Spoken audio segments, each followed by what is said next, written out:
that serve local populations on whose land these mineral resources lie. I need not say much about the impact of extraction, especially in Ghana and Nigeria. And I know most of you have been watching TV these days. Over the past week, every issue is actually about Galamsey and the impact of extraction on our water bodies and the environment. I won't talk too much about this because a lot of scholars, academia would come up to actually talk about it in the coming 3 days. I'd like to thank all of you, and may we have a very blessed conference. Thank you.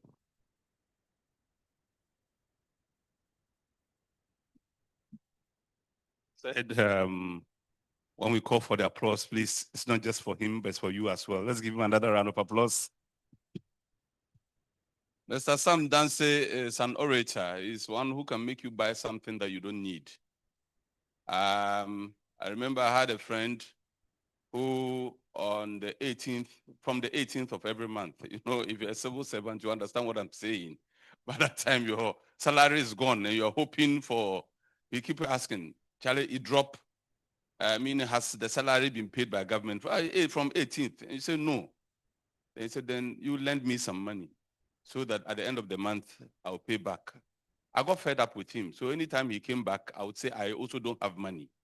Then he devised a plan. He started selling his items to me. He would say, I have a new shirt. I have never worn it. Abdul, please buy. Then I'll give him money and take the shirt. Then I realized it was a trick to get money from me because it was happening at a particular time of the month. So I stopped buying things from him. One day he came and said, look, I have sold all my shirts to you, but I'm broke. But there's one thing I have in the house. It's a cat. Please buy my cat. I said, buy a cat for what? So you may need it. I said, no, I don't eat cat. Cat meat is not among my recipes. He said, but you can use it to catch mice in your house. I said, no, but I don't have mice in my house. He said, I swear, you buy the cat, I'll bring the mice. Let's give you another round of applause, ladies and gentlemen. We are grateful to you, Mr. Sam Danse. You have really put the conversation in perspective for us, telling us about the extractive sector, the outlook, and the conversations we'll be having over the next 3 days and what we should be focused on. Without wasting any further time, I'd like to invite the programs officer of Ford Foundation, Mr. Emmanuel Kuyole, to give us a few remarks. Let's give Mr. Kuyole a round of applause if he's here. Is Mr. Kuyole here? No, he's not here yet. All right, so then I'll call on our very own. The man I'm about to call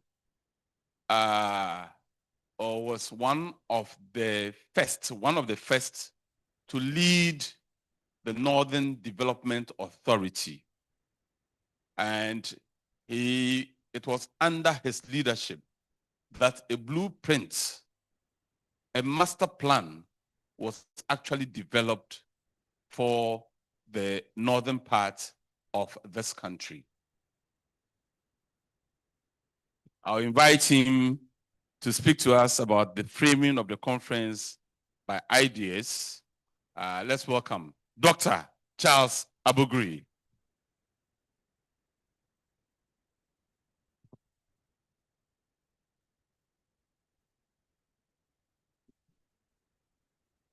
Good morning, everyone. I shall make sure that Abdul Mumin does not sell me some snake oil. He makes all gatherings lively and still very focused. Nananum, I have seen the chairperson of ISODEC, Dr. Esther Fairboji, and members of the board of ISODEC, the Director General of NDPC, who has gracefully come, and she's been here way before time. That is rather exemplary for the public servants. You're welcome for coming. Thank you very much. And for everybody, um, you are most welcome. As Sam said, this is a follow-up to a similar conference we had about 3 years ago. In this conference, we were trying to understand the relationship between resource extraction generally and inequalities in incomes and wealth among different categories of society, whether being resource dependent has a tendency to exacerbate economic and social inequalities in a society uh, or not. This was what we were grappling with because there's a lot that has been said and written about the extraction and what it does to economic growth. And so a lot of literature on the concept of resource curse. So all of the governance questions associated with extraction, especially the extraction and dependence on precious minerals. But very little has been written about these interlinkages with inequalities. So our world is now burdened not by two or three um, um, intersecting problems. The persistence of poverty, and in this country, poverty is less talked about, but poverty remains pervasive. And in the last 8 years, the data shows that the number of people living below the $1.25 a day poverty line, which is itself a nonsense, has been increasing. So poverty remains a serious issue, but we don't quite discuss it. We diverted the conversation into the question of wealth. At the same time that poverty is increasing, inequalities of various forms have also been increasing across West Africa, the continent, and the world. So incomes are concentrating in a top small percentage of people. Incomes are concentrated among men relative to women, and incomes are concentrated spatially. So in all of our countries, we can see these spatial disparities that are growing. Some places are centers of wealth, and many places are left centers of poverty and desolation. These inequalities, both national and international, have become a major and daunting issue, difficult to address. So we have these inequalities. And on top of the growing inequalities of not just income, but also wealth, we have an environmental crisis, what we call a planetary crisis, which is not just about climate crisis, it is also a crisis of biodiversity. So we see biodiversity being extinguished and desertification in some places growing. So you have these three intersecting problems. And as I said, the natural resource extraction conversation has been dominated by whether or not resource extraction will lead to economic growth, which will then lead to a trickle-down distribution problems. But not so much the relationship between the extraction, especially of minerals, especially precious minerals. And I shall address why I'm emphasizing precious minerals and the potential for inequalities. So the last conference tried to deal with these interrelationships. What are the drivers that link the two together? And the one thing that came out of that meeting was the general issue of commodity dependence and extraction, including minerals. So the commodities and minerals inclusive have certain characteristics. They are generally price unstable. So the selling them international market faces two problems. It faces a long-term decline in the value of the minerals relative to, or the commodity relative to manufacturers. This is the terms of trade problem. It also faces another problem, which the prices go back up and down, up and down, up and down, making it difficult whether that commodity is agricultural or is minerals. So even cocoa has a similar characteristic. Sometimes the price is up, sometimes the price is down, and then the price is up and it's down and it shrinks like this, making planning very difficult. This is a general characteristic of commodities, primary commodities, in comparison with manufactured commodities. And these instabilities and long-term decline then affects revenues and the ability to use revenues as a distributive tool. So that's the first one. The second is that except for non-plantation agriculture, let me emphasize non-plantation agriculture, because agriculture in our continent and our region has two dimensions. There's small-scale holder agriculture and there are large plantation agriculture. Large plantation agriculture concentrates wealth. Agriculture that is small-scale driven, like cocoa in Ghana, distributes wealth more broadly. So except for non-plantation agriculture, commodities, whether they're agricultural or minerals, have an equalizing tendencies because they require a heavy investment in capital goods. So mining is a particular case. You need a lot of capital intensity to be able to extract. That capital intensity also concentrates the return from the investment in these types of commodities. So extractive commodities, other than small-scale driven agriculture, has a tendency to exacerbate inequalities because of this concentration around the owners of capital.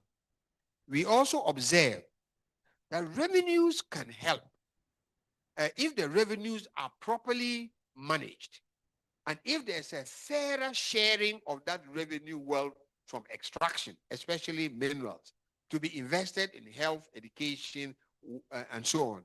And this health, education, and so on, as Oxfam and co have demonstrated, can lead to medium to long-term reversal of inequalities and so on. But revenues alone are not sufficient because they do not necessarily lead to the increase in employment. And I shall address that. So we must address the revenue question. And that question, the revenue question, is partly the governance question. So the regulatory issue, whether governments are able to regulate properly the mining companies in particular, the extractive companies, and whether government is able to ensure a fairer sharing of the wealth that is extracted from it. And then whether government is able to use those resources efficiently and non-corruptly. So the question of corruption was very dominant in the last conversation. And there was this corruption is driven not only by politicians acting on their own, but what Ghaffari called political settlements. The way political regimes have to satisfy the elite who are important players in their communities. So the distribution of the wealth coming out of natural resources is not necessarily driven by the need for equitable investment, but you have first to satisfy some key political and other forms of elite, including traditional ruling elite, as a means of pacifying so that votes may flow. we noted the environmental and community impacts of mining, which we will discuss further today. Now, this conference has added 2 dimensions to the conversation we will hold. The first dimension is the question of sovereignty. Sovereignty is a very powerful terminology. It's no more just a question of regulation, the ability of the state to regulate mining companies or extractive companies. It's the ability of the state to enforce its power over anybody who invests in their country. Now, this is a different kind of issue. So you see, you can have strong regulatory regimes one way or the other, but some aspects of the nature of ownership and contracts makes the regulation itself by nature weak and ineffective. And so you have regulatory capture. And when you have regulatory capture, there is no effectiveness in the whole regulation and governance question. It's an interesting study, and I'll come back to that, that is looking at Latin America.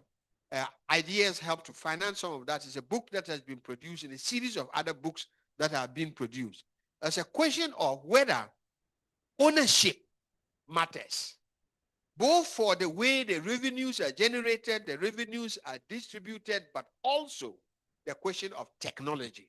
I will conclude on that question of the relationship between ownership and the utilization of the opportunities of extraction and the returns of extraction in the investment in technology for a transition into the future.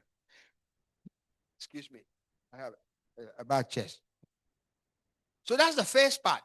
We have to discuss the sovereignty question, because the 1980s and 1990s forced all of us to believe that the state has no role in the ownership and co-ownership of natural resources, except in North Africa to a large extent, the Middle East, and to a minimum extent, Nigeria. We all basically gave up our natural resource wealth in the belief that the state should not have anything to do with it. All it has is to regulate so that those who have capital and technology will extract, we will get a little bit of revenue. We don't quite get the revenue from taxes because these companies never really declare a large enough profit. But we also don't get sufficient from royalties. And the question, if we compare the way we handle in Africa the question of the ownership of natural resources and how the Latin Americans and Asians handle the question of ownership of natural resources, there's a whole gap. And the ownership question is important, as I will when I conclude, also because it is critical to understanding the technology for extraction, but also the technology for the other products that flow out of that extraction, and so on. I'll conclude with that. So that's the first additional thing that's added to this year's conference. The second additional thing is the question of critical minerals. Now, for a long time, we have been focused on precious minerals, especially in West Africa. We love our gold, our diamonds. But these have, by nature, very little, sideways diffusion. You extract. There's only so much you can do in polishing a diamond. There's only so much you can do in creating, so many people can be involved in creating a gold bullion or even trinkets and things like this. They are quick money earning, but they do not transform economies. We left out what are called industrial minerals, even before we come to the question of critical mineral. Clay is an industrial mineral. Many people can use clay for a whole range of things. Iron is an industrial mineral. Hardly do people extract iron, although we have. Phosphorus is an industrial mineral, which is critical for our agriculture. Iron is definitely important for all of the early stages of construction of anything. Copper for those who have, zinc, steel, bauxite. These industrial minerals are also always a component added to the so-called rare earth or new minerals in creating the new technologies of the future. So our own minerals have a clear role to play in the development of the technologies of the future. We must do a serious reassessment of the hang-up and the hangover or the obsession for precious minerals extraction at the cost of our industrial minerals extraction. So in discussing the natural resource governance, please think of this. So when they talk about the new critical minerals, there are a number of them that flow out. The reason being the transition energy, but also space technology and weaponry. So do you remember that these new minerals and the fight between China and the United States is not about low carbon energy. It's about weaponry. And it's about space. And it's about all of the components associated with doing new things. So those critical minerals are more than about. And we must not think about them simply as the revenue that we earn, or that we should be consuming solar panels or consuming windmills. They're elements that add up. Okay, so there's one country that dominates in these new minerals, and that's China. China has 19 of these most important, plus the two dominants, almost 180 to 90% of the dominance of both low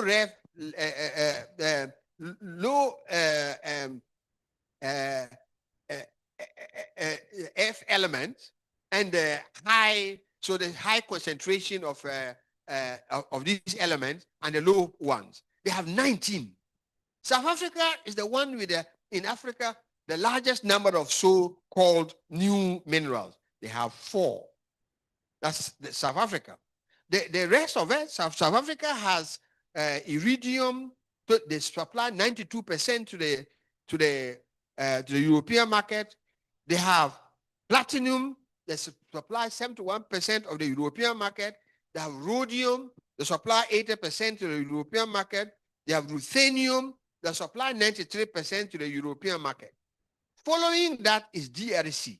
They have 2 of the main critical minerals, which is cobalt and tantalum.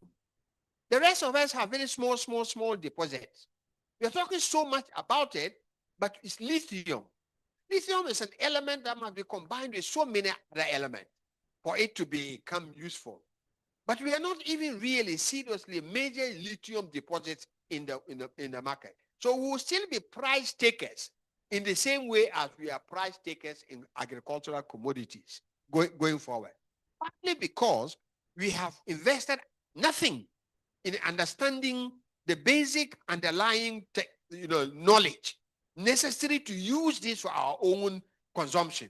Just like we invested in no knowledge, even how to use clay in order to make ceramics for our own economies. So they will become another precious mineral export as opposed to transformational minerals for us. What can we learn from China? There are many things we can learn from China. China started investing in rare earths in the 1980s.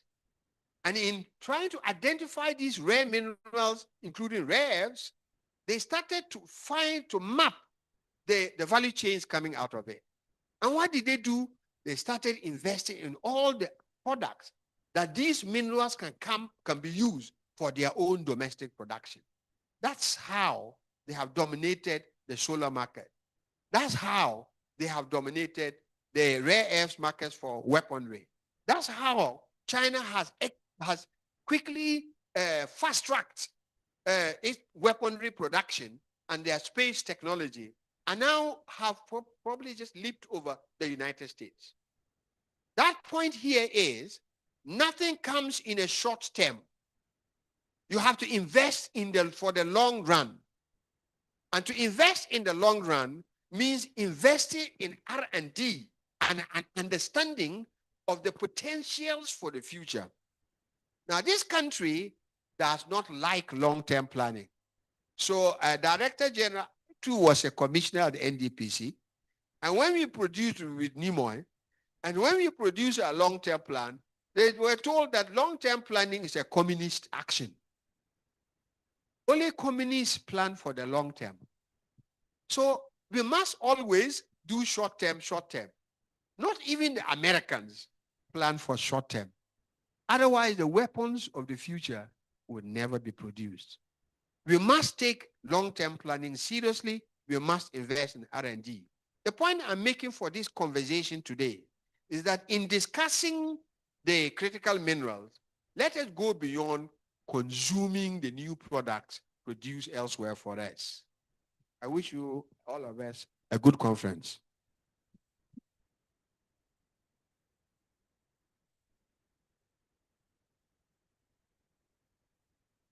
Dr. Charles Abogri deserves another round of applause.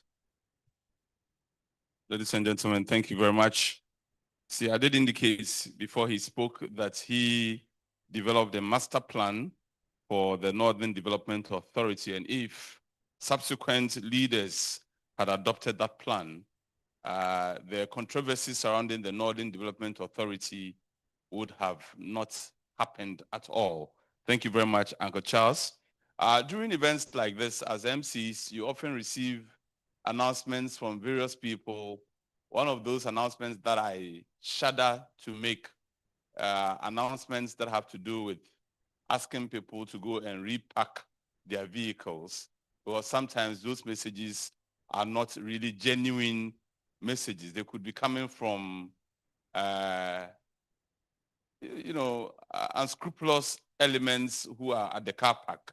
However, I am compelled to make this announcement so that when we get to the car park, we are sure that we get a security to go with us to our vehicles. And if indeed we have to repack the vehicles, we are directed by the hotel's designated security personnel. So if you are the owners of the following vehicles, when we go on break, please repack the vehicles with the company, in the company actually, of the hotel security. Dodge vehicle with registration number GW8502-24. Another vehicle with registration GS 2026-24. GR8702-14. GE 169-21, it's a Toyota Hilux. GT 5142-22 is a Toyota vehicle. And then vehicle with registration number CR 1935-21. As I've indicated, please, when you step out to do so in the company of a security from the hotel. Thank you very much. Ladies and gentlemen, moving forward, I am excited to introduce our keynote speaker. Our keynote speaker is a seasoned development planner and scholar with over 24 years experience in local governance, decentralization, gender, and development. She holds a PhD in planning from the Kwame Nkrumah University of Science and Technology, where she earned the BSc and MSc degrees. Her advanced professional training includes certificates in gender and development from GIMPA, human rights-based approaches to planning, Danida Fellowship Center, Denmark, women in management from GIMPA and Danida, and investment appraisal and risk analysis from the University of Ghana Business School.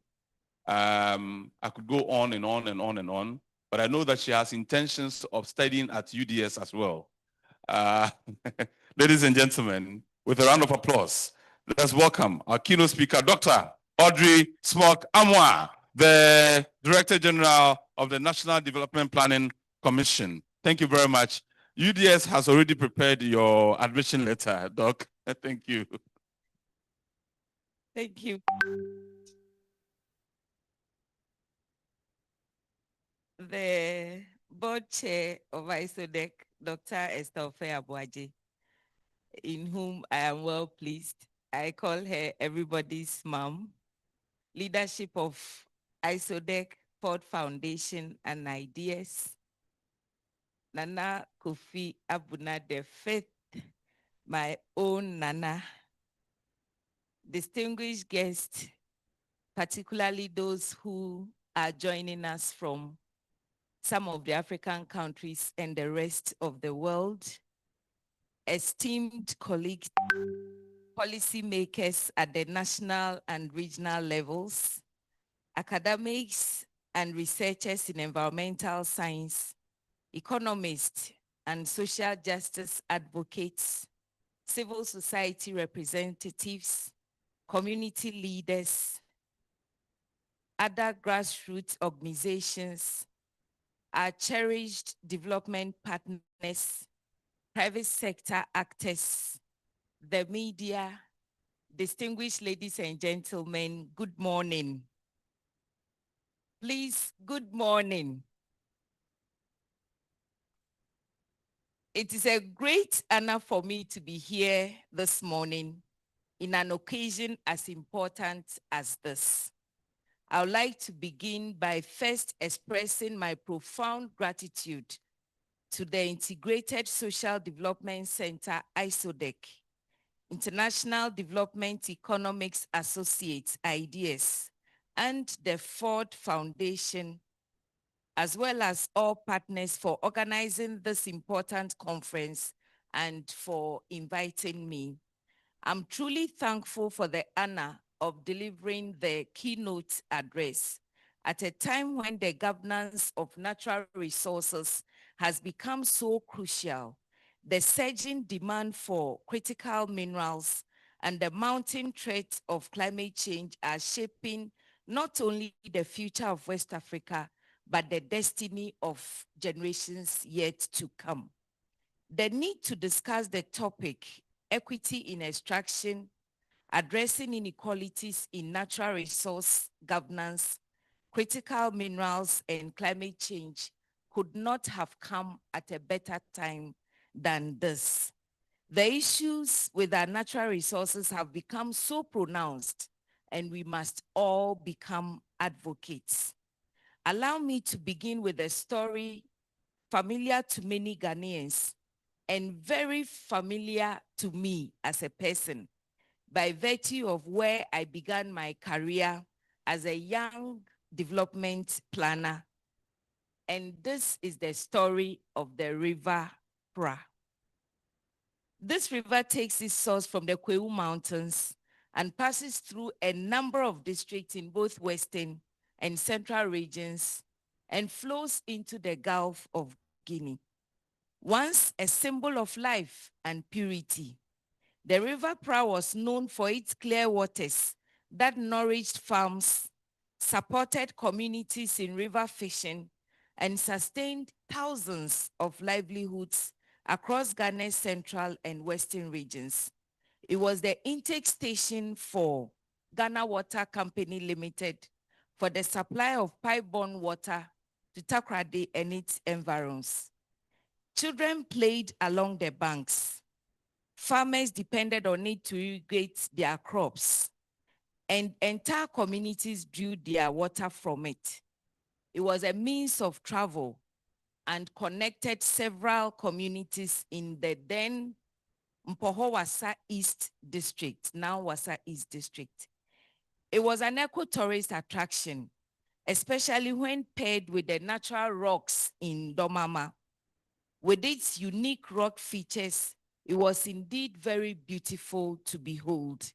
Today, however, that same river runs brown with silt and chemicals. The waters that once sustained lives now threaten lives. What happened to the River Pra is more than an environmental story. It is a story of weak governance, poor economics, and injustice to nature. It reflects the consequences of weak enforcement, unregulated small-scale mining, and short-term economic interest that have degraded our natural assets. The transformation of the PRA is a stark reminder that development without sustainability indeed undermines prosperity itself. Across the country, rivers such as Ofin and Cobra and Brim tell similar stories. Communities that once flourished along their banks now face contaminated water, declining fish stock, and loss of farmlands. Children and pregnant women are particularly vulnerable to the toxic effects of heavy metals such as mercury, lead, and the rest, some of which are carcinogenic, and the health risks are long-term and devastating, undermining human capital and productivity. The story of decline and neglect is not unique to Ghana. It echoes the situations across the sub-region and indeed across the continent. It compels us to ask a fundamental question. How can Africa, so richly endowed with natural resources, remain home to some of the world's poorest people? Distinguished ladies and gentlemen, our continent is abundantly blessed with natural wealth. We've heard so much this morning, such as gold, bauxite, manganese, diamonds, and now critical minerals like lithium, cobalt, and nickel. According to the African Development Bank 2023 report, Africa holds 30% of the world's mineral reserves and 8% of natural gas reserves, yet remains one of the least industrialized regions globally. In West Africa, the World Bank in 2022 reports that natural resources contribute roughly a quarter of regional GDP and over half of export earnings, yet the benefits are unevenly distributed. Communities located close to the mines and forests, those who bear the brunt of environmental destruction, often benefit least from the wealth beneath the soil. As His Excellency, the President, John Dramani Mahama, rightly indicated at the Africa Mining Vision Conference in Addis Ababa in 2015, and I quote, "Africa's natural resources must be a blessing, not a curse. We must add value, create jobs, and ensure that our people benefit directly from the wealth beneath our soil." End of quote. Distinguished ladies and gentlemen, evidence from the UNDP 2021 study on West Africa's extractive sector shows that only 15 to 20% of mining revenues stay within local economies. This imbalance fuels inequality, generates social tensions, and limits the capacity of local governments to invest in human development. In Ghana, the challenge of Galamsey exemplifies this crisis. Weak regulation in the artisanal mining sector has led to widespread land degradation, deforestation, and water pollution. Rivers are turning toxic, farmlands being destroyed, and food crops contaminated with mercury and other poisonous chemicals which threaten human health. Water treatment plants face operational cost, and in some areas, communities are left without potable water. These environmental and social costs have far-reaching implications. They deepen poverty, erode trust in institutions, and perpetuate spatial inequality between urban and rural areas. In Ghana, rural-urban disparities alone account for nearly 18% of national inequality. The irony remains, those living atop resource-rich lands are often the most marginalized. Distinguished ladies and gentlemen, this brings us to the heart of our discussion, equity in extraction. Equity in extraction is not just a technical or economic goal. It is a moral and development imperative. It means reinvesting the revenues generated from our natural resources back into society, such as building schools, hospitals, and roads, and creating jobs for our teeming youth. It means ensuring that women, young people, and local communities are not bystanders, but active participants in every aspect of the extractive economy, from exploration and decision-making to monitoring the benefits sharing. It also means preserving our ecological integrity, which forms the bedrock of resilience and international justice.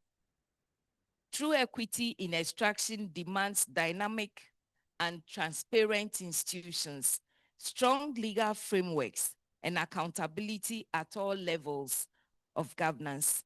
It requires a shift from resource dependency to resource transformation, where wealth beneath the soil translates into inclusive growth and environmental sustainability. Truly, we must consider the role of forest resources in this equation as its link to the subject of climate change. Forest reserves, when sustainably managed, offer a dual opportunity for economic advancement and climate resilience. Beyond our traditional role in providing timber, medicinal plants, and their non-timber and other non-timber forest products, forests are now central to global carbon markets, serving as vital carbon sinks that help mitigate climate change. I refer to the role of forests. Through mechanisms such as reducing emissions from deforestation and Foundation Plus, that is RED Plus, and voluntary carbon trading, countries can monetize the carbon sequestration potential of their forest.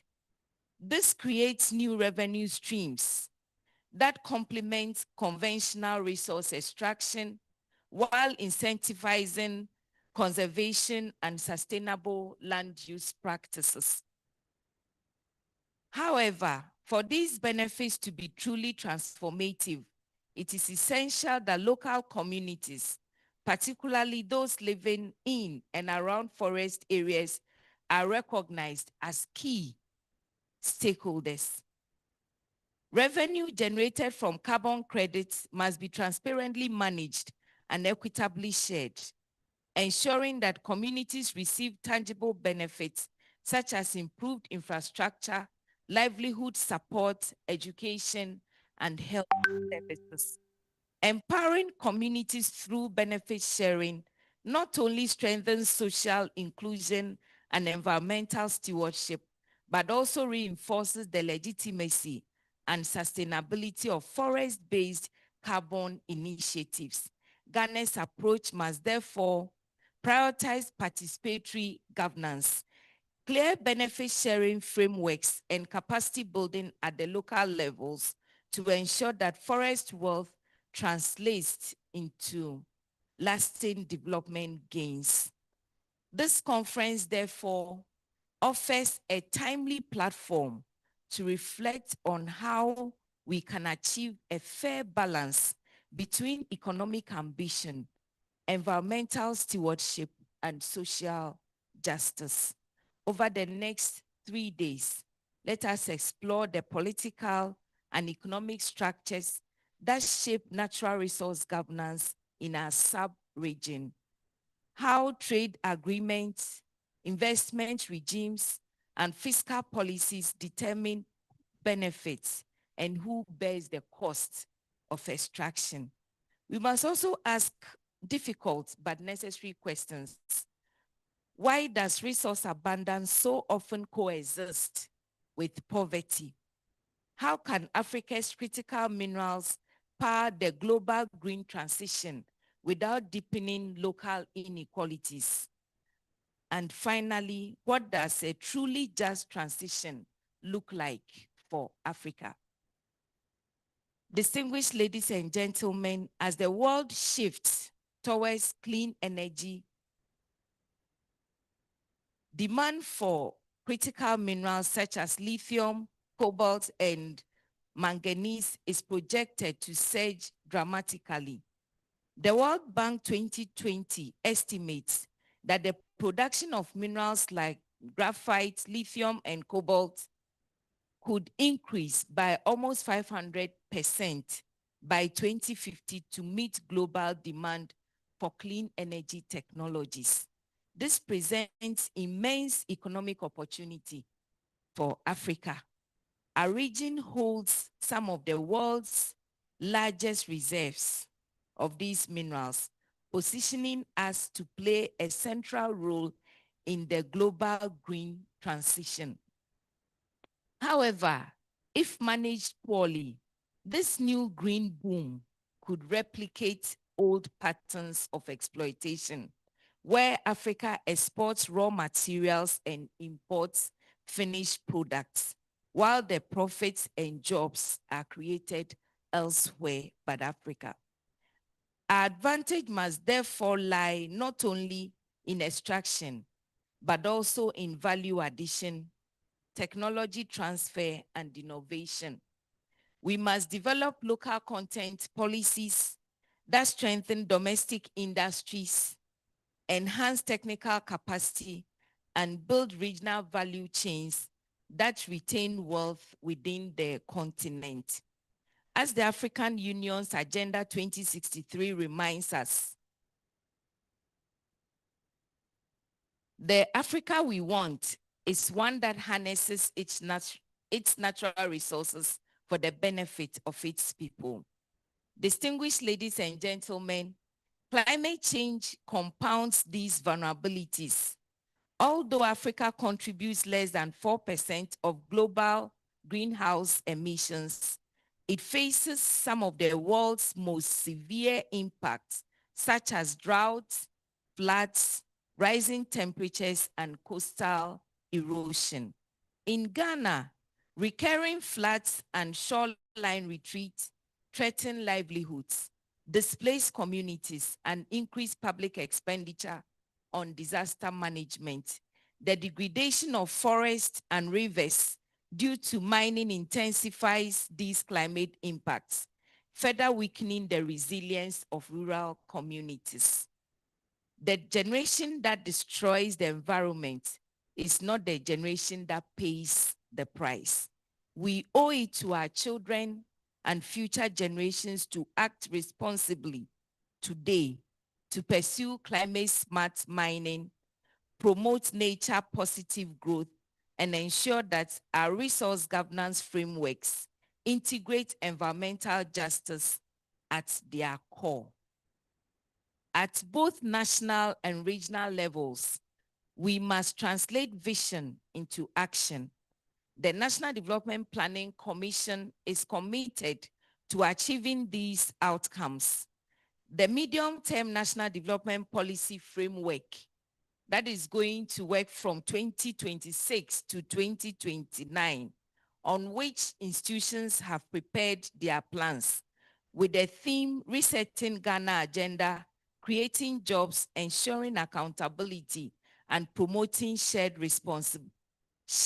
Prosperity, incorporates climate adaptation, decentralized growth, among others, to reduce spatial inequality and enhance social protection for communities affected by extraction.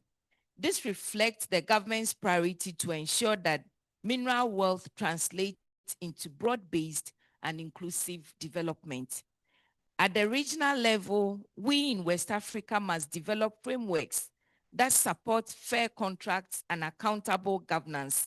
We must unite through regional bodies to negotiate with international corporations for better conditions that protect our sovereignty and secure our collective future.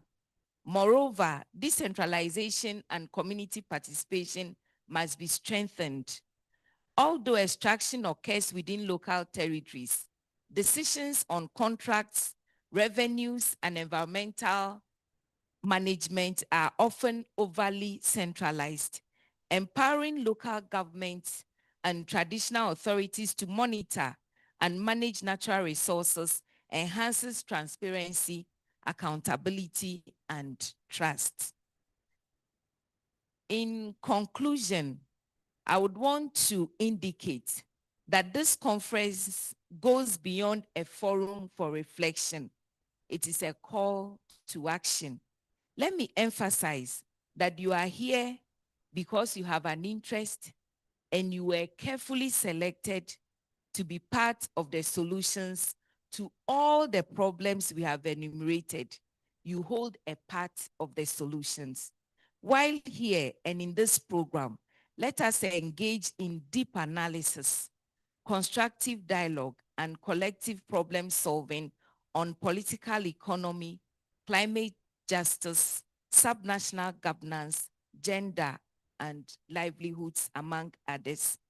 Let us ensure that our discussions lead to actionable policy recommendations that strengthen climate resilience, promote equitable development, and foster regional cooperation. No single country can solve these challenges alone. The extractive industry is global, and its consequences are deeply local. Our governance response must therefore be regional, collaborative, and community-centered, especially when we have just 5 years to achieve the UN Sustainable Development Goals, which says leaving no one behind. We must transition from merely extracting wealth to creating value, from resource dependency to sustainable governance, from inequality to inclusive growth. I'm quoting this from Dr. Kwame Nkrumah, 1963.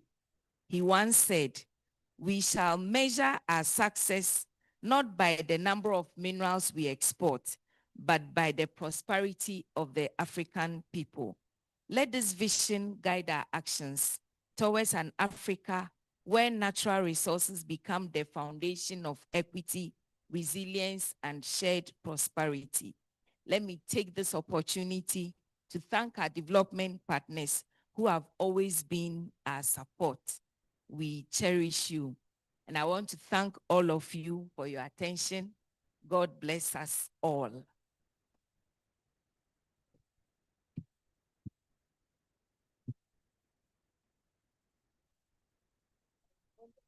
Make a statement that I have left some of the time. It's a dash to participants. So if we look at our number here and we look at the minutes we have saved maybe 1 year. Thank you. Round of applause to Dr. Audrey Smock Amwa, Director General, NDPC. We are very grateful. And she has said everything that needs to be said on an occasion like this. She what the problem is and did not end there, proffered solutions to the problems, especially in the extractive sector. But more revealing was the fact that she said Africa owns 30% of global natural resources. And then she goes ahead to quote the president in 2015 when he said that we should not allow our resources to be a curse instead of a blessing. I think Doc has done justice to the topic, and she deserves another round of applause. But more importantly for me, Doc, you have, and before today, you have always made a strong case for women empowerment. And I am not surprised that you are also a gender specialist. Let's give another round of applause. I'll explain why. Doc, my wife works with one of the district assemblies, which means that she works under you. and she's a gender desk officer. I must confess that in my house, I am the unintelligent one. My wife visited me on the campus of UDS where I work now, and she's an alumna, and she had some issues that needed to be resolved from the past. Of course, as my wife, I had to take her through to ensure that problems were solved. So we're walking around campus, from office to office, and then we saw one lady student approaching us. Then my wife said to me, "Wow, look at that girl. Is she not beautiful?" But because I have learned to be intelligent from my wife, I knew that it was a trap question. Because if I say, "Oh, wow, yeah, the girl is beautiful," when we go back home, it will mean that you have been looking at the girls on campus. If I still answer, "No, this girl, she's not beautiful," it will still mean you still have been looking. So I turned to my wife and said, "I beg your pardon, who are you talking about? Because I haven't seen anybody." And, one time she cooked, and I had learned lessons from the past, and called me whilst I was in the office. Said, "Abdul, I cooked rice, but what will you eat?" God being so good, he descended on me with intelligence. The woman had already told me what she had cooked, but proceeded to ask me what I will eat. "How dare you say you eat fufu?" When she said she had already cooked rice. So I said, "Look, I will eat anything you have prepared." Then she asked me, "So what number am I in your life?" See, other men will say, "Oh, you are number one." But me, I have learned lessons from an intelligent woman in my house. If I say you are number one, it means there's a number two. So I said, "You are my one and only." Let's give her another round of applause, ladies and gentlemen. Doc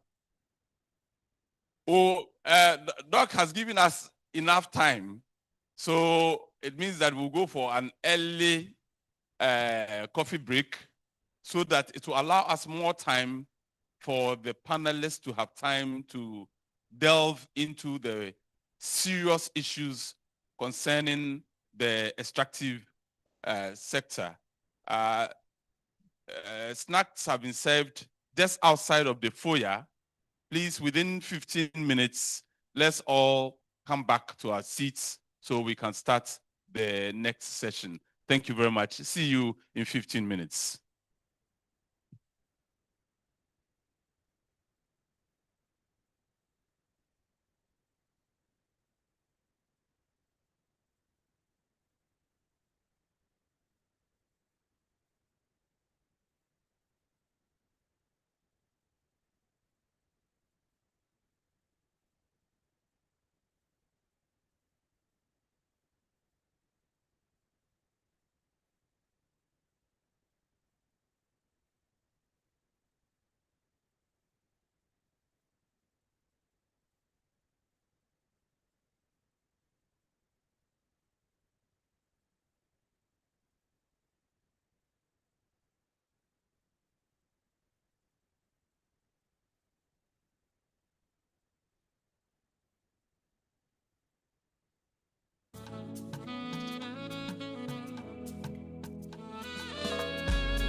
Let's take our seats and return our minds to the program.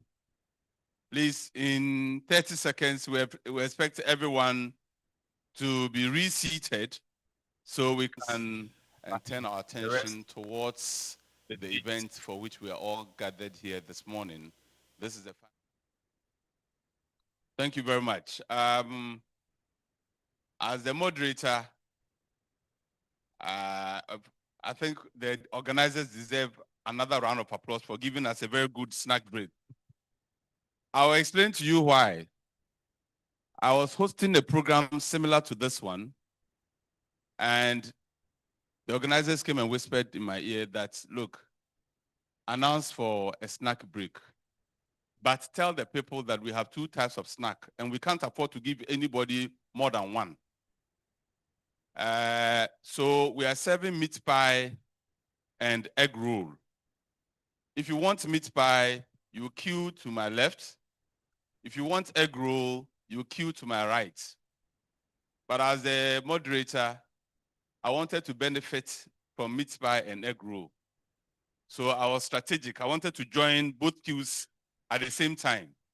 But I realized that those who were in the queue for the meat pie, anytime they took the meat pie, their faces dropped in disappointment. So I approached one of them. I said, I've noticed that each one of you who has already taken the meat pie, you are disappointed. Then she said, my brother, look, there's pie, but there's no meat in the pie. I said, okay, then I'll then turn my attention to egg roll. Then I saw that the same attitude. After taking the egg roll, their faces dropped. So I approached one of them again. I said, why, is there no egg in the egg roll? They said, there's egg, but it's not chicken egg. It is not even guinea fowl egg. I said, so what kind of egg is it? The garden egg. It was the most disappointing snack break ever. This has been the most encouraging snack break ever. Let's give them another round of applause. But I also noticed that some men took advantage of the snack break and collected numbers. I even overheard a conversation. One thing was leading to the other, and the man obviously was saying sweet things to the lady, until the lady observed that the man had a wedding ring. He said, sir, but I've just seen that you are married, you are wearing a ring. The man looked at the ring, he had forgotten. So, oh yes, I'm married, but it's not serious. You're welcome, ladies and gentlemen, from the break. We will go straight to the panel discussions. In the panel discussion, the panel discussion will be led and moderated by the man I'm about to introduce to you. But I first want to find out from the organizers how we are setting up for the panel discussion. Madam Martha, please, gentlemen, please help Madam Martha and co. So we do the setup here for the panel discussion before I invite the moderator.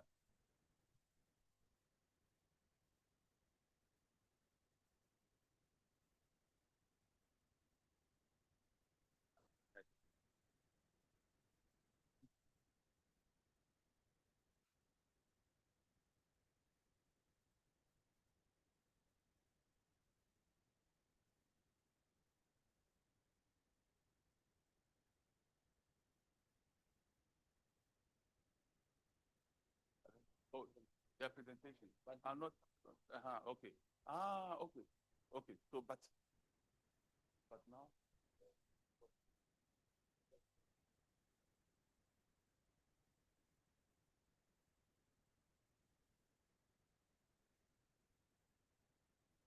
All right, ladies and gentlemen, the moderator for the first session, which will be the panel sessions, which will be preceded by a presentation, is a man who is a professor in agricultural development and food systems economist at the University for Development Studies, UDS Tamale.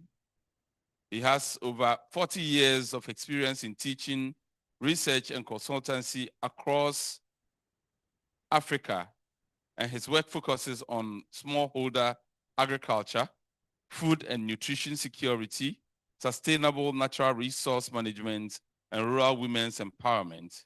He has led research on farmer-led ecosystem-based management and teacher graduate courses on natural resource governance and ecosystem restoration.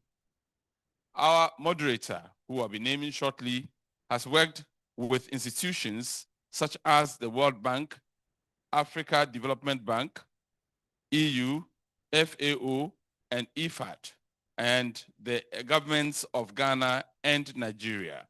He currently serves as co-principal investigator of Sirawa, an EU-funded agroecology project in Cape Verde, Ghana, Senegal, and the Gambia. He is a former pro vice chancellor of the World Cup winning University for Development Studies, and a distinguished fellow of the African Association of Agricultural Economists and a board member of ISODEC. Ladies and gentlemen, with a round of applause, let's welcome Professor Sir Dito.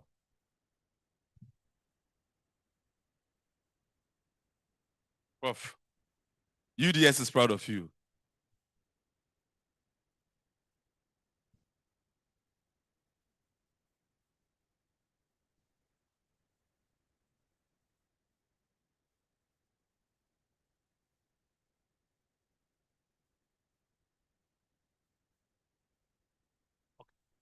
All right.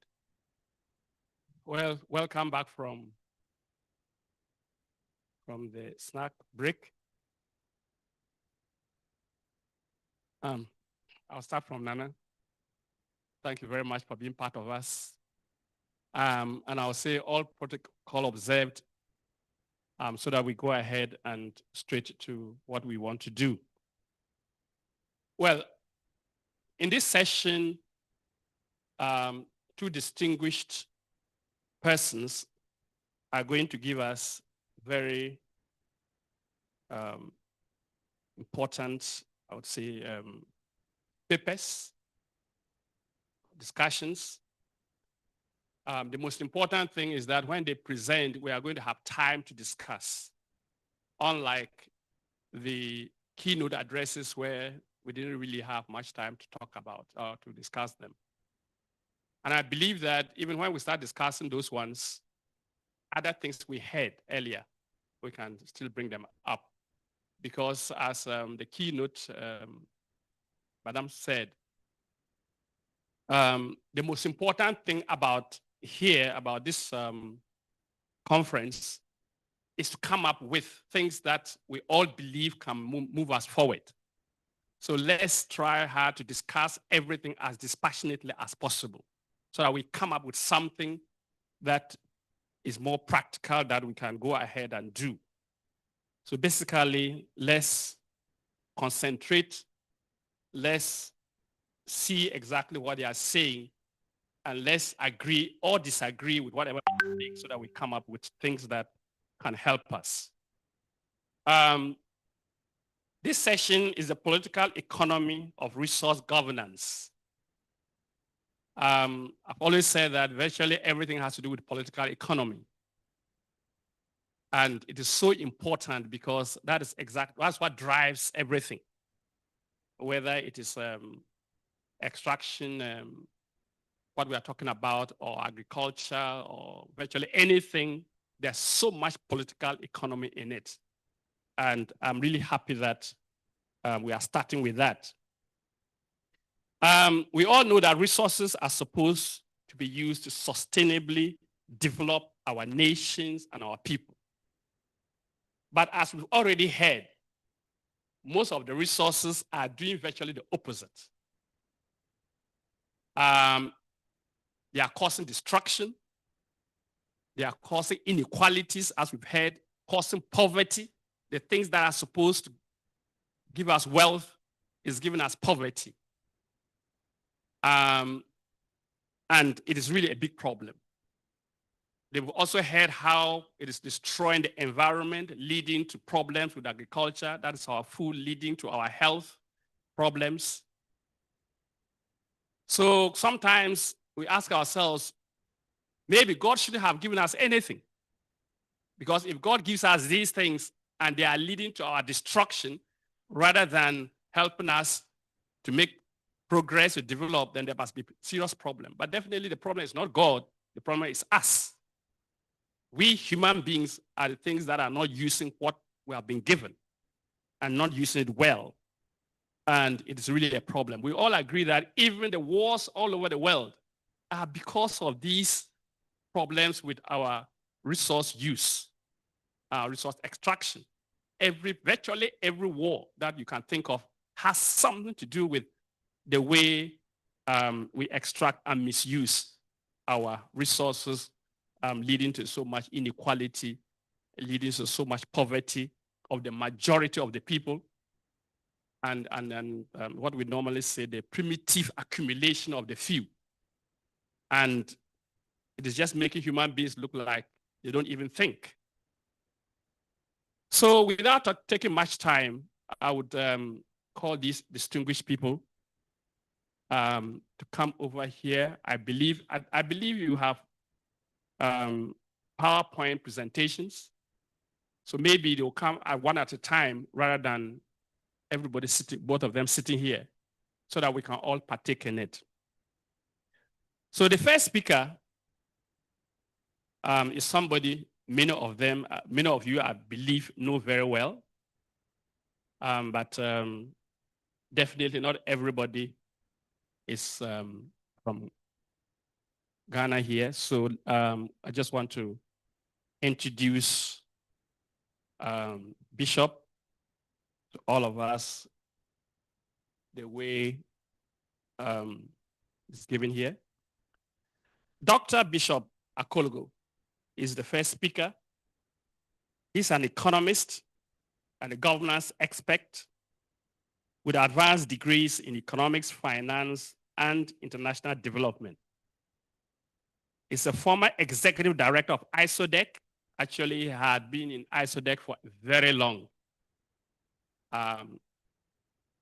And I would say had actually brought ISODEC to where we are now. He has over 20 years of experience in research, policy advice, and capacity building across Ghana and West Africa. He has worked across West Africa in this extractive area that we are talking about, especially in Liberia, Sierra Leone, and other places. He currently leads work on illicit financial flows in Ghana, supporting government agencies to recover lost revenue and strengthen domestic resource mobilization. His focus areas include taxation, natural resource governance, and the use of technology to drive transparent and accountable development. With an applause, can we welcome Dr. Bishop Akologo. The bishop is not the bishop of any church. That's his first name. And I would just let him make his presentation first before we call the other speaker.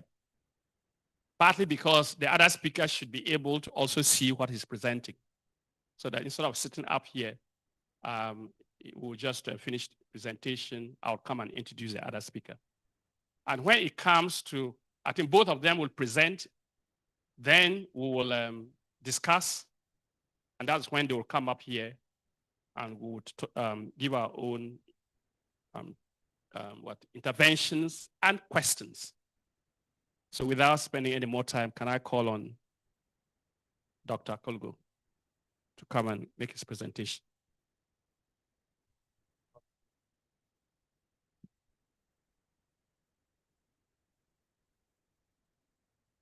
Well, to bring my own machine, or you are going to project for me?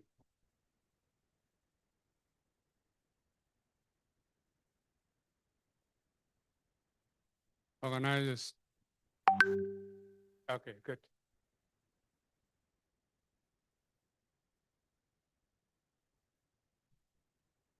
the board chair of BioSudec, Nananum. Okay. All other protocols are hereby observed so that we can save time.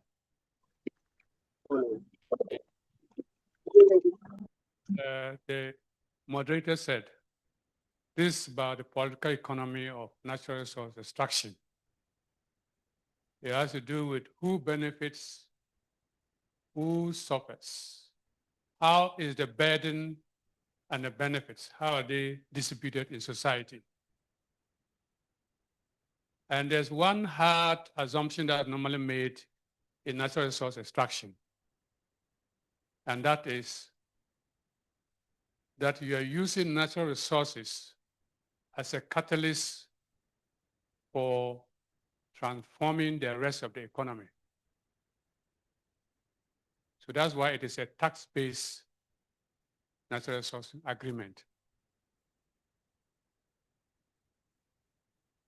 It assumes that you're going to be able to activate all the linkages, backward, forward, midstream, research, consumption, fiscal, all those linkages, so that it will drive the rest of the economy. That's the hard assumption that's normally made. Now, to check whether this is the case or not, we need to dissect the economy.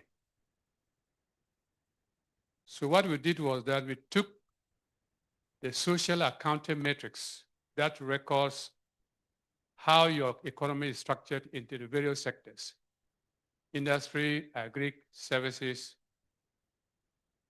household consumption. Then we also took your input and output model for 2004 and then 2013. In the case of the social accounting metrics for 2005, 2009, and 2016. The reason being that we needed to understand what happened and what would happen now. So, natural resource extraction is a boom and it's a burden. It's a boom for some people, but it's a burden for others.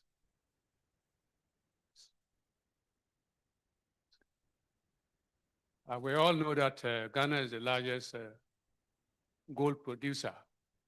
And we've been doing this for quite some time now. That's given us some growth, but of course, accompanying that is also inequality. And then we have the dual economy. Rather than using natural resources as a catalyst for development, it has remained an enclave activity, living its own life, while the rest of the economy also travels on its own trajectory. Next. So these are some of the ideas that informed the analysis. Next.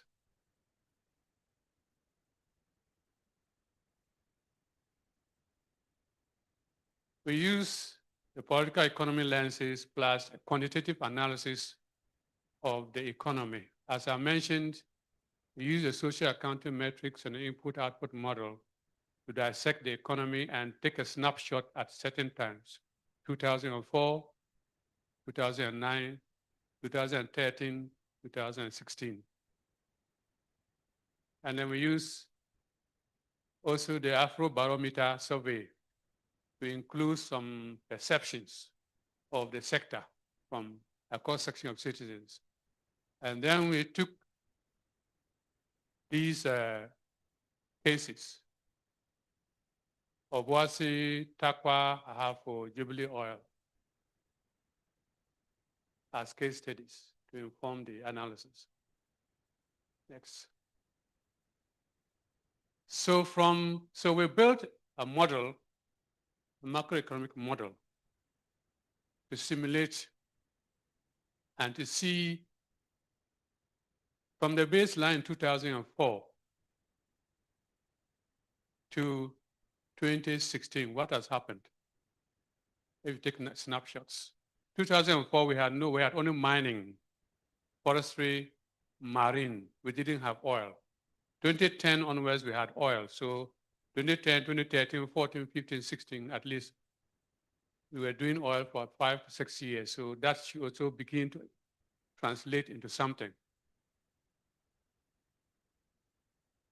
So from the initial results, 8 to 10% GDP growth,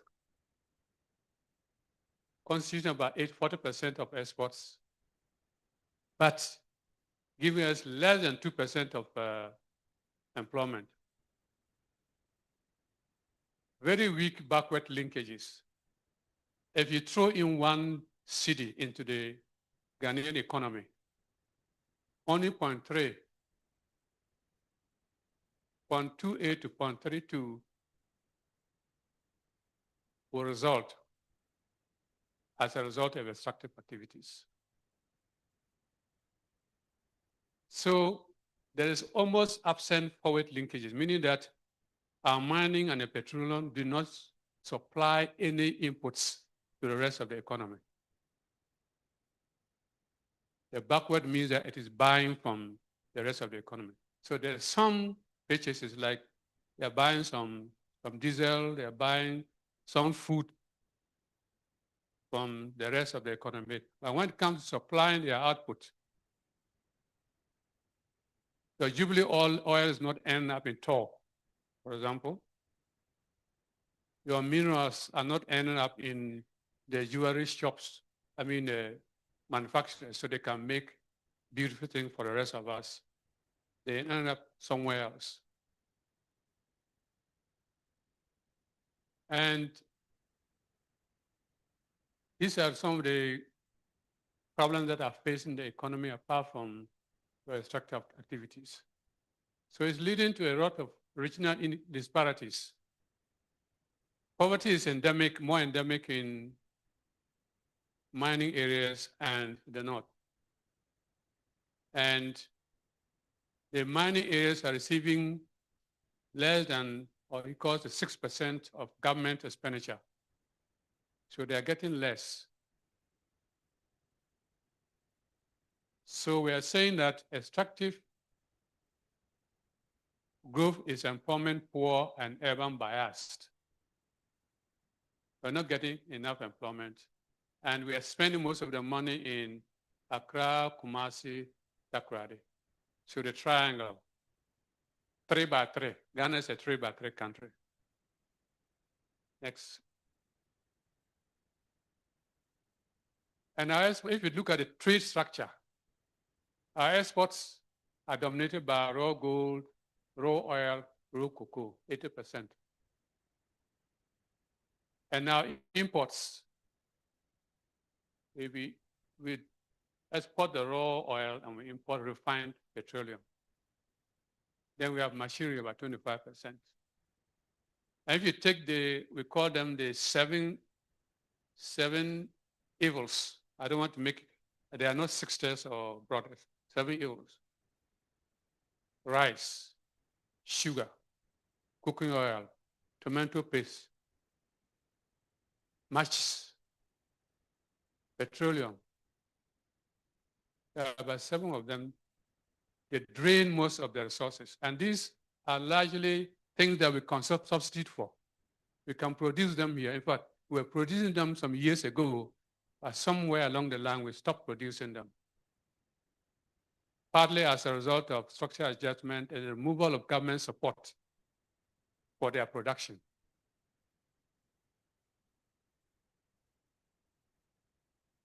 So from the analysis, the structural dependency of Ghana is confirmed. Net importer of high value goods and exporter of primary commodities over 60 years of independence. Very little has changed. We are still running the old Gogelsbeck economy. Planning, the NDP people are here. We can say formal planning in the world started from here, but we're still there. We haven't quite planned ourselves yet. Next.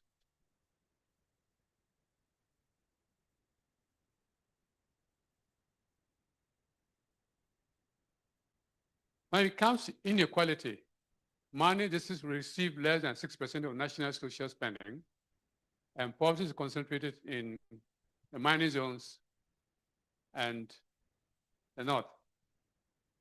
The Afrobarometer survey showed that citizens, at least 72% of them, demand stricter regulations.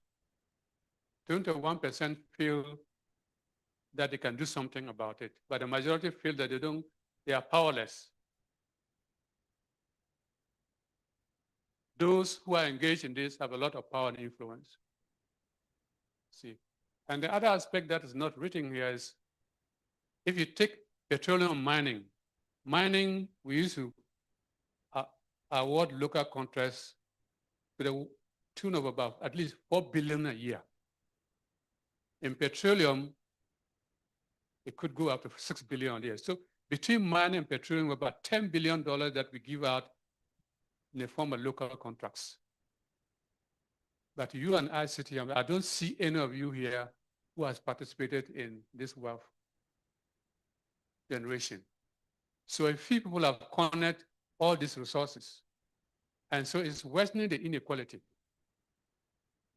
A few people have formed multiple companies and are harvesting all of these $10 billion at least a year from both petroleum and mining. And they are not creating any value substantially in the national economy. As soon as they get a contract, they are calling China or Taiwan. So the money leaks out again. So we're not getting the benefits of the local content, because local content means that you are interfering in the market.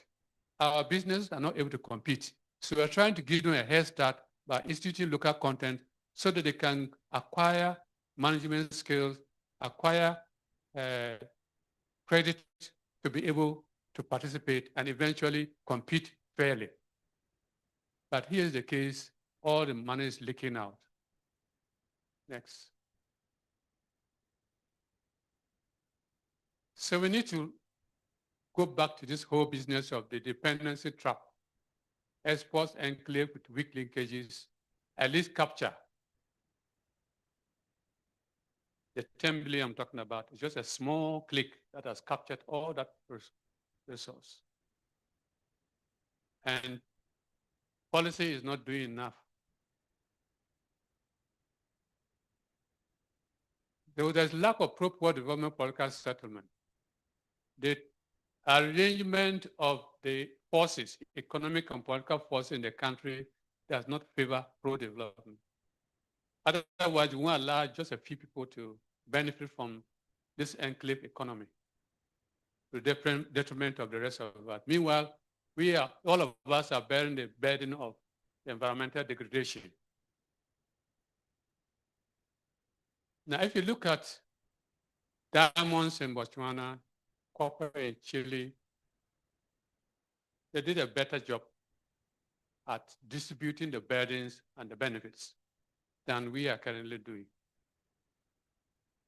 Women bear a disproportionate burden. If you go to a mining enclave and there's going to be displacement, the benefits will go to the men. Women would see less of it. But when the environmental degradation and they lock out certain productive areas because those lands are no more available, women who were producing food crops may not have access to those lands anymore. And so their livelihoods are locked out. Now, if there are problems of air pollution, water pollution, it's the women who bear the brunt. They are the caretakers at home. Anybody who is sick from all of these has been catered for by largely women. So the nature and character of the market economy and trade structure enables leakages from the economy. Next. So what do? We need to ensure that progressive taxes are instituted to tackle illicit financial flows, because the extraction also is accompanied by and then invoicing, over invoicing, base erosion, profit shifting. Most of our agencies are not able to checkmate the multinationals when it comes to extraction. They can inflate costs. And so, and because it's a tax-based system, when they erode the amount through inflating the input costs, there's less available to tax. So you have less from taxation. If we don't diversify, add value to our gold, the oil, the timber, and the rest, we'll continue to have a weak city. The city is not being backed by all of these resources because they are still in the raw form. In terms of spatial inequality, we need to ensure spatial equity. We have to learn from Brazil and other countries where they have cross-subsidization and vertical redistribution of wealth. If you are in the extractive zone, you get more resources to compensate for what you suffer. If you are far away, you get less. But everybody in the country, because they're a national resource, everybody must feel a part of the national resources. But those who are most at a loss, near the resource, hosting the activities, and suffering the environmental degradation on a daily basis, get more. And we need a cross-party, cross-society to take charge of harvesting and deploying economic rents. Economic rents is when a factor of production is awarded more than its market value. And because our economy is less developed, the market is either absent or inefficient, economic rent will accrue. I'll just give the example of local content in mining and petroleum. That's economic rent. Now, we don't have, the Ministry of Finance is not tooled to be able to harvest these benefits and allocate them in a way that will help to transform the economy to provide quality jobs. So some smart individuals are harvesting them privately for themselves. So they've converted our collective resources to our private resources on our behalf. But I think this time on our before. So we need tax reforms and anti-IFS mechanisms. We will support local content, but we have to restructure that local content in a way that, for example, if we give a local content contract, we expect you to also give us a plan, a local content plan of where you're going to buy from, and it should be coming from local manufacturers. If the local manufacturers are not able to meet the demand, then it means that the Minerals Commission, the Petroleum Commission are not doing their work because they should have worked with the Chamber of Commerce, the AGI, to prepare themselves. NDCP is here. You should have worked with all of these people to prepare to harvest the benefits from extractives. If we haven't done that, it's not too late. Let's go back and retrofit. We should take advantage of the trade integration and diversify, and then ensure we also have trade equity. Next. So we are saying extractives is equal to boom and burden. We have growth without equity. Structural dependence, elite capture, and exclusion persist. After the critical minerals, they're only coming to add to the burden. Because if you look at the nature of the contract so far, we're not doing any better. We're repeating almost the same mistakes. And I don't understand why we rely on royalties. For me, royalty is not a taxable. It's the value you put on your mineral. And I'm not sure that the value of your mineral is 5%. That's why I like the Arab formula. They start off with 50-50. Our oil is worth 50% of the investment. Anybody else coming, we are now negotiating from that point. How for you, 5% or 6%? Are you so cheap? I don't understand.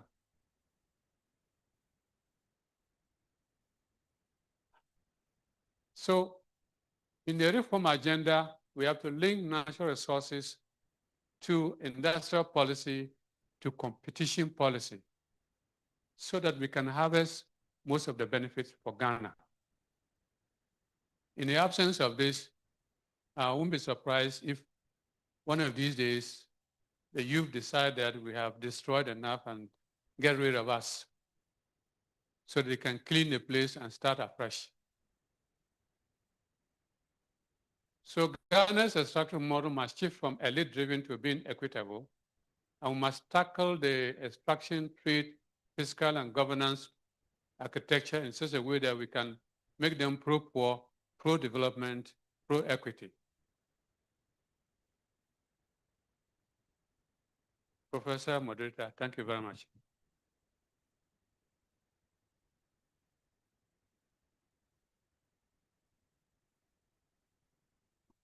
Well, I think we need to give a better applause than that. Thank you so much, Dr. Bishop Akolgo. I think the story is very clear. There's growth, there's no development. So with the extractive sector, yes, we are growing, we claim we are middle country, but development is zero. In the sense that, as he said, weak backward linkage, virtually no forward linkage, no jobs.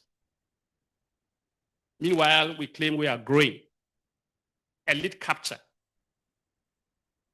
Just a few people.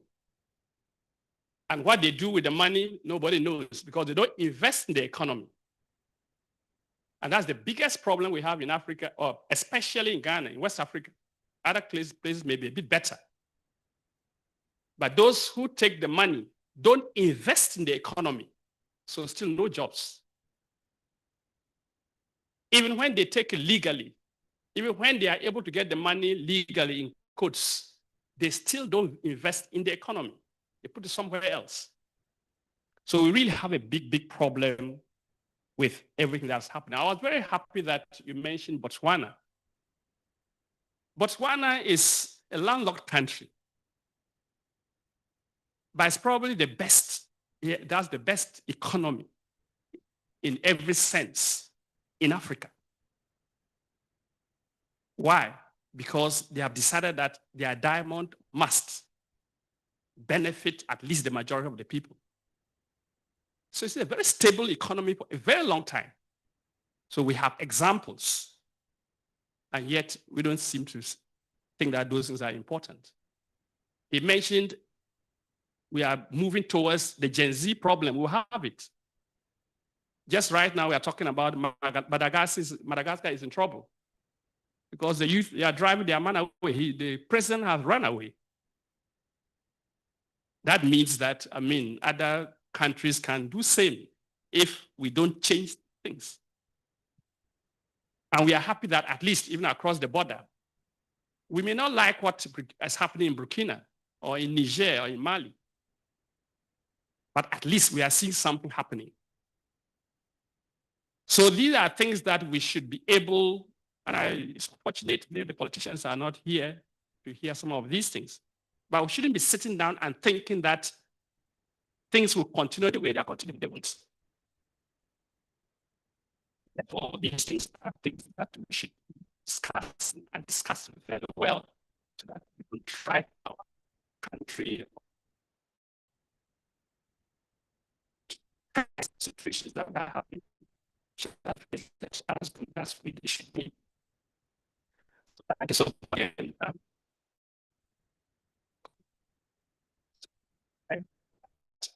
Sometimes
because of gold. When he was just talking, I was really just wondering whether they even now cultivate anything. Just because of the gold, everybody has forgotten that they even have to cultivate food. So it's a big, big, big mess. Question is, what can be done? What should we do? And I'm very sure there are similar things in other countries, like you mentioned, Congo. And the worst part of it is that, as he mentioned, just that bit is touching virtually all the countries around. Chad, maybe Mali, Senegal, they are all involved. And that is why we are having the Sahel problems, because people are just looking for the money. And therefore, any military group from anywhere can just come in and start raiding all over the place. So we really have big, big problems, and we shouldn't take them as a problem of Sudan. They are a problem of Africa, because there should be a way out of this. And especially the fact that people are just not being able to survive in the midst so much resources. All right, so without spending any more time talking, I think a lot of you have a lot of things to say, probably some questions to ask. Martha, do we have extra of this that we can give to people to make contributions? Else, if you want to make a contribution, want to ask a question, you can come over. Okay. All right, there are mics on the tables. I believe they work. If they do work, that'll be fine. All right, so let me open the floor. We'll take contributions, maybe 5 at a time. As I said, we have a little more time. We can discuss these things for some time, for at least 30 minutes. Are there any? Wow, all right. Okay, I'll start from the front and maybe I'll go back to the back. So number 1, 2, 3. Okay, Madam 4, and the far back there 5. So we'll take the first 5 and then we'll go ahead. Please, you identify yourself, where you are from, and then we just take the contribution or question. Thank you, Prof. I'm Nana Dr. Brigadier General retired. Albert Edu. Yeah. I'm a board member of the Forestry Commission now, for now, and a lecturer at Kofi Annan.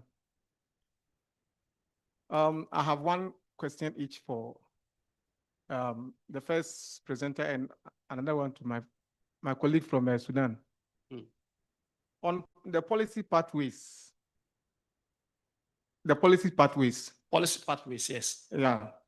Prior to authorization of the extractive industries of development plan,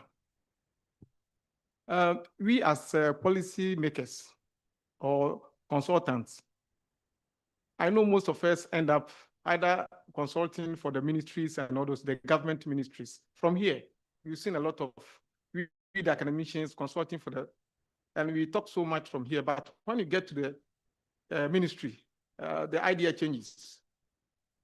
I'm giving you an example. Cocoa production is well vested with the Western, Eastern, maybe and Ashanti. And in building the cocoa clinic, they left Western region out, those who were producing, and they came and built the hospital through policy directive in Accra. The people who are producing the cocoa and suffering, they were left in the villages, and the cocoa clinic is located in Accra. And it was a policy directive. So are the Western region chiefs, were they wrong for demanding 10% of the oil revenue when the oil came on board? I'm just twisting your mind and see, were they on the wrong side? Because for now, if you go to Atuambo oil gas, the gas at Atuambo, the flames from the gas The people there cannot sleep. They can't sleep at all, but no provisions were made for them. They are suffering. They are building their own hospital close to Equite hospital, which is there, but Ghana Gas is building a new hospital for its own workers. These are things that in policy before privatization, I think we have to take it on board and see how best we can solve it. With my friend from Sudan, fortunately, I'm a retired officer and I operated in Sudan, El Fasher specifically. So I know much about Sudan. Sudan is the biggest country in Africa and shares border with almost about 8 or 9 countries. And from our own observation, in the night, aircrafts come from UAE, as we're saying, to come and pick gold from Sudan. And they are ushered in by the military and all those things at El Fasher. And they can even put up the light for the planes to land. And but my question to you is that what is ECAS doing? Because ECAS, you're a member of ECAS. So when you go there, what do you table the thing for? Because most of your advisors and all those will also come from the UAE, which is buying most of the gold. And that's why you hold your conferences. So is it good or bad to belong to such an association? And what are they doing for you? Thank you very much. All right, thank you so much. Please, can we make them a bit shorter so that we can get more people talking? But very good question. Both of you, I believe you've written it down. Let's take the other ones before. That was number 2. What's number 2? Yes, please. Make it straight and yeah, so that we can get quickly. Yes. Thank you very much. My name is Ibrahim Inameminko.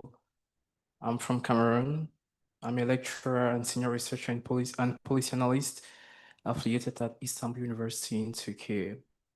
First of all, I want to thank the panelists for these great and amazing insights. It's a contribution that I want to add to what they have already said. I believe firmly that there is a way out. And first of all, I think there is a need of political will. With the political will, I think African countries can make it. There is no political will to come out of this messed up. And the second thing, I think, it's education. Nelson Mandela once said that education is the most powerful weapon that we can use to change the world.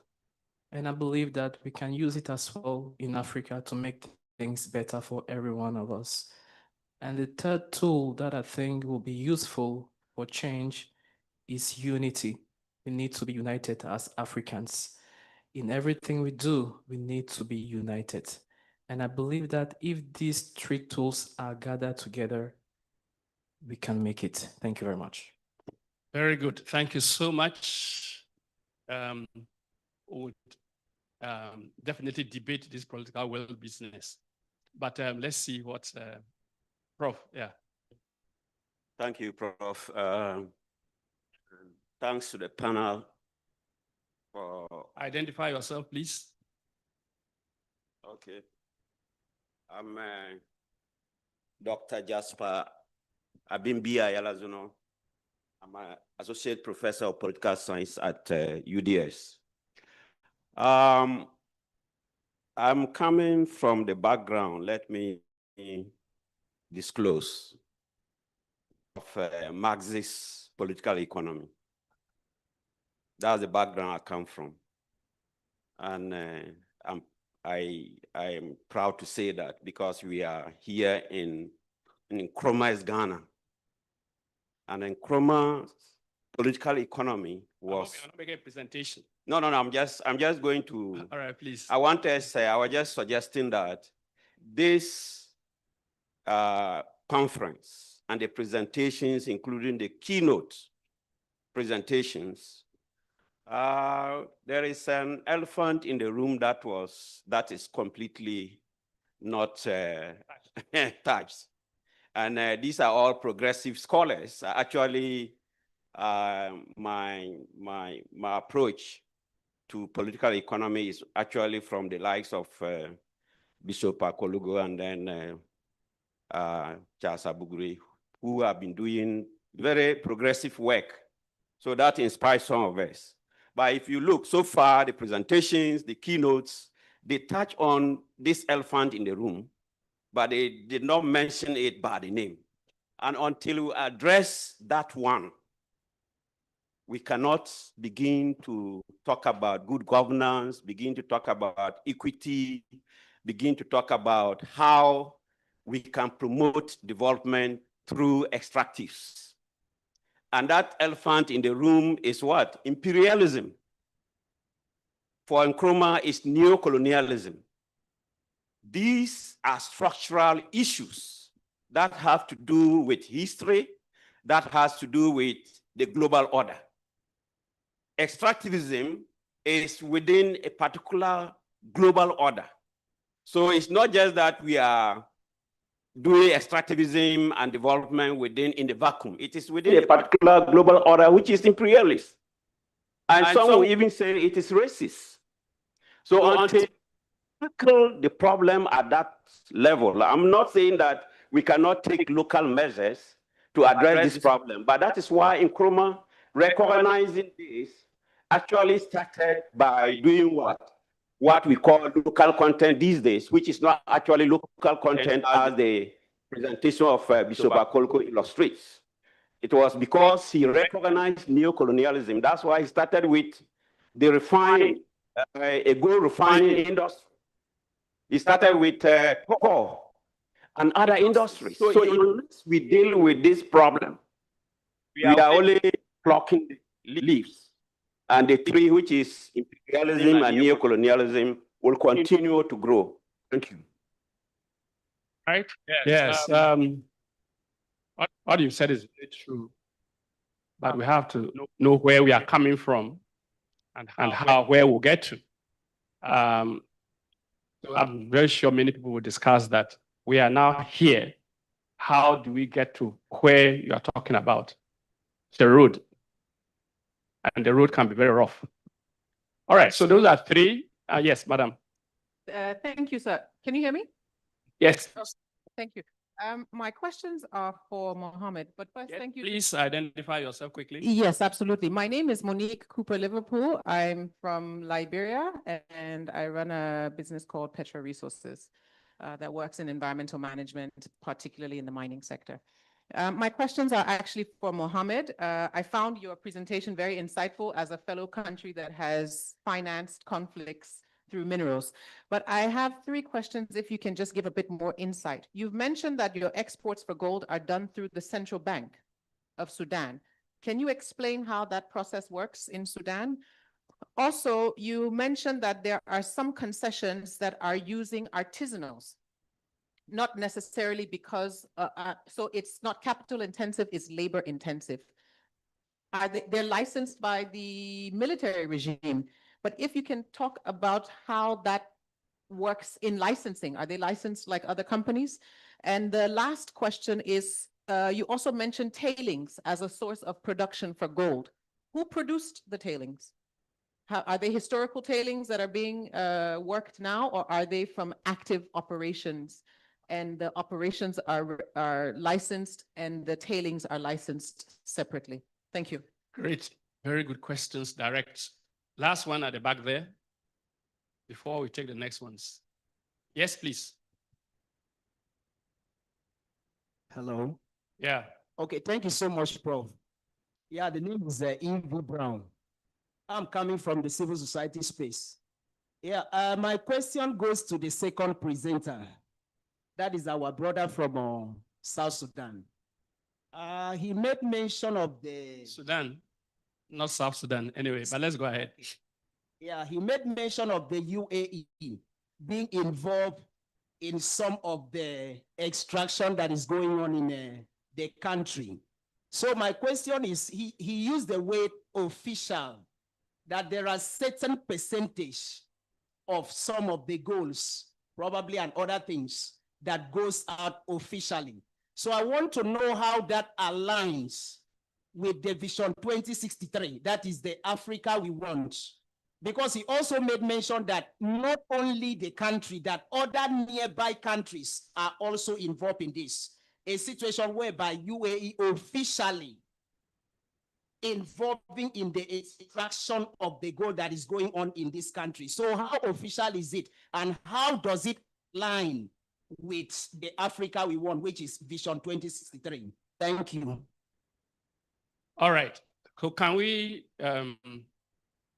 take the responses? And please, your responses should be direct and short, because I know these are some of the questions we can't get the answer.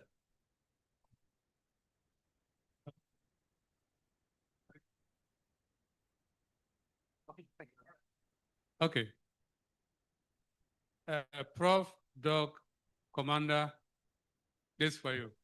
But your original 10% request is not exactly out of the blue. I know that other mining host communities were making similar demands. First and foremost, I think that if you are hosting the mineral resource, you suffer more from its burdens than those of us who are far away from it. So you deserve to have more compensation, apart from compensation going directly to those who are suffering directly. Also, your infrastructure comes under more stress. Your roads, your schools, your hospitals come under stress as a result of the influx of workers and people expecting to get work. So you deserve more compensation to atone for all of this. But also remember that it's a natural resource, so a national resource. So everybody in Ghana deserves a part of that share. So I would not say that your 10% request is out of order. Now let me contribute a bit to the Sudan thing before I hand over to him.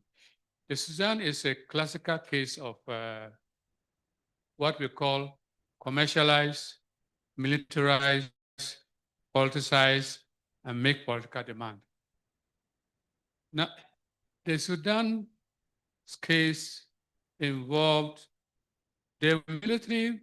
There were people who were involved in military operation and also mining operations. When we slapped the sanctions on the Sudan, and the country could not get access to foreign exchange, the then president used one of the military operators and gave him access to the central bank so they could have access to foreign exchange.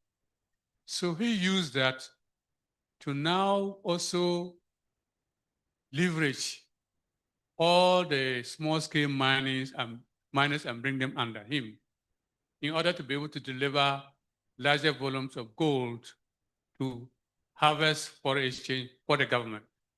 So he did that on behalf of the government, not because the rest of us decided that we place sanctions on them. So it was a way of coping with the sanctions. But us also gave him the chance to also project himself. So, but the similar thing is happening in the Congo, DRC. You military first, they commercialize the activity, then they buy weapons and militarize.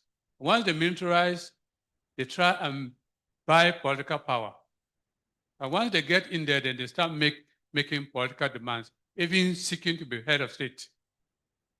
So if you're not careful in Nigeria and Ghana, the same thing is going to happen. Your small-scale miners have been financing political parties. It will come to a time they will now finance themselves to be president.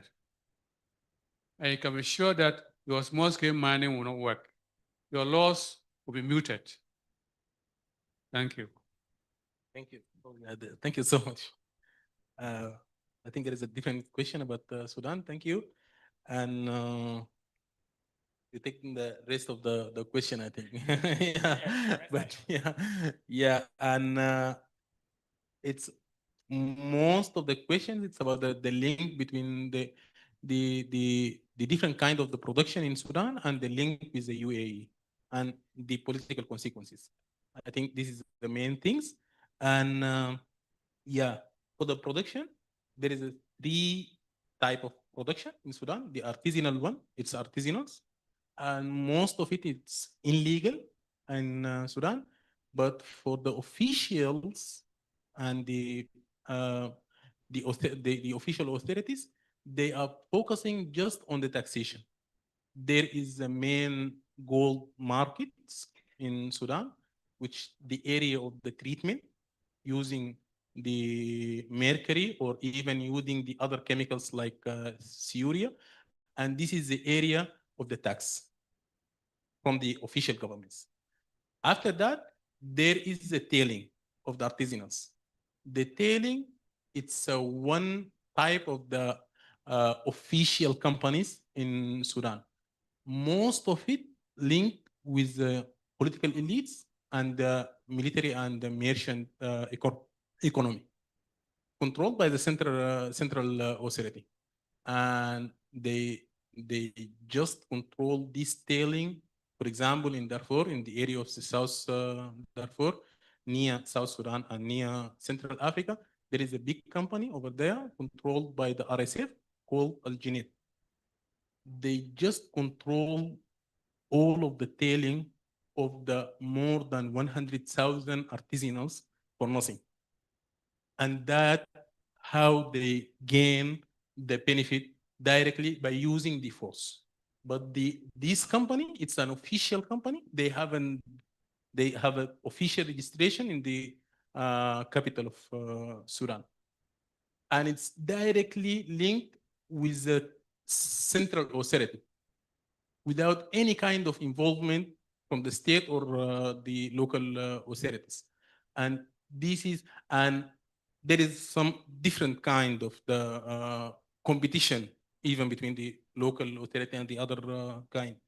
And for the concessions, yeah, there is the differences between the concessions, the proper mines with the concessions, and the other one who use artisanals for collecting the ore. The difference is just on the tax. The tax of the proper mines, it's about 18%. The tax of the ore collected by the artisanals, it's 30%. It's just about the tax for the official government.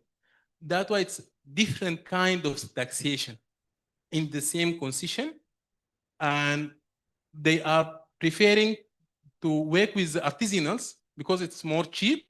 They paying the cost, they paying everything, the artisanals, and they get the company the ore directly. For about the control of the central bank, they buying the gold from the artisanals and from the companies, but they gave the people the less price than the parallel market. But it's directly by the official Bank of Sudan. They're collecting all of the gold from the artisanals and also 70% of the gold from the companies.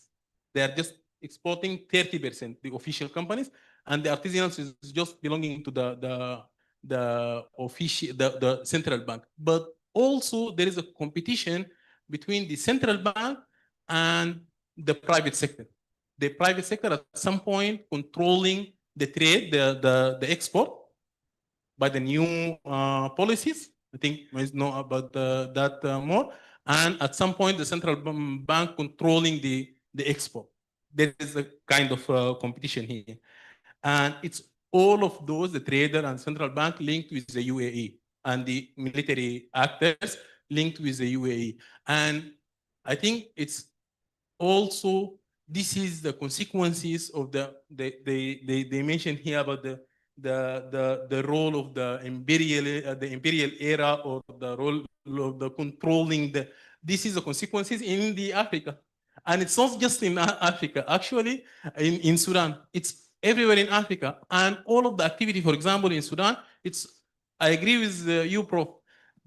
For example, the cyanide and mercury coming from Congo, from Douala, to Darfur in Sudan. In the northern area, coming for Port Said and Al Ain al Sukhna in Egypt to Sudan and the other areas. It's linked and connected economy. Thank you so much, even in fashion. Yeah. Thank you. Well, I know we have not been able to answer everything, and I know Charles will want to say something, but I just wanted to mention, you talked about consultants and policy. You are a consultant, you know exactly what happens. I mean, you can do all your consultancy and talk plenty. The politicians will not mind you. They won't even listen. That's the truth about it. So that is it. Then I just wanted to mention about the political will. How do we get the politicians to have a will on this? Well, it's not in their interest. And that's why the Gen Z decided to do something. That's why we might probably have to have a revolution of some type. How to get that revolution is a problem. And that goes back to Prof. Unless there's a mighty revolution, look, the imperialism and the neocolonialism, how do we do it? How do we get it done? Unless it's a Burkina type. Is that what we want in Ghana? Maybe not. So we have a whole big problem than we think. Yes, Charles.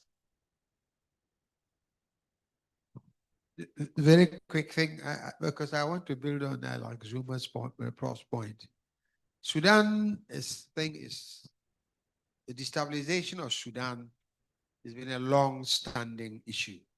Just an internal process of soldiers against another bunch of things. Sudan has been destabilized for many, many reasons for its geopolitical positioning. And one of its most important resources is the Nile.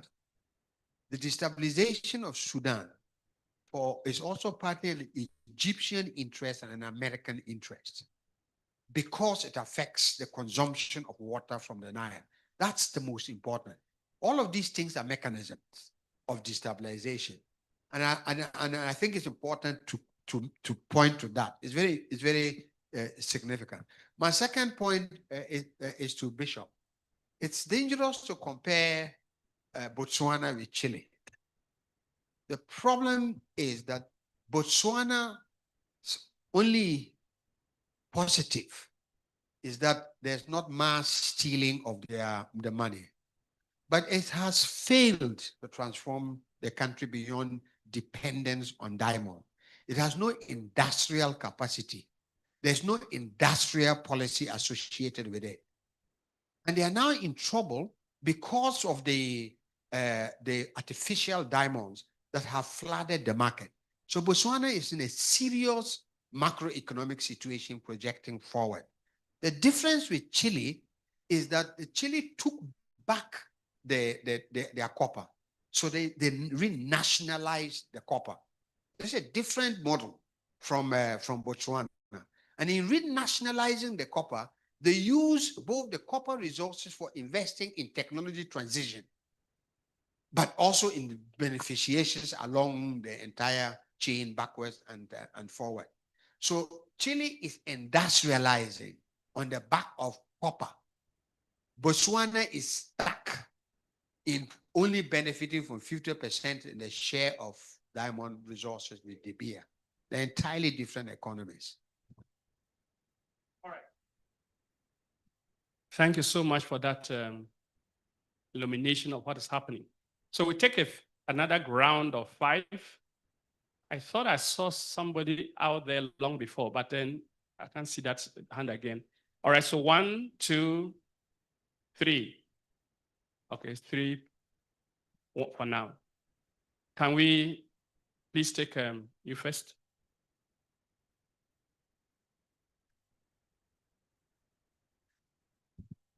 And please, let's make it direct and quick so that thank you, Mr. Moderator. Our lunch is getting mine is just close. mine is a contribution.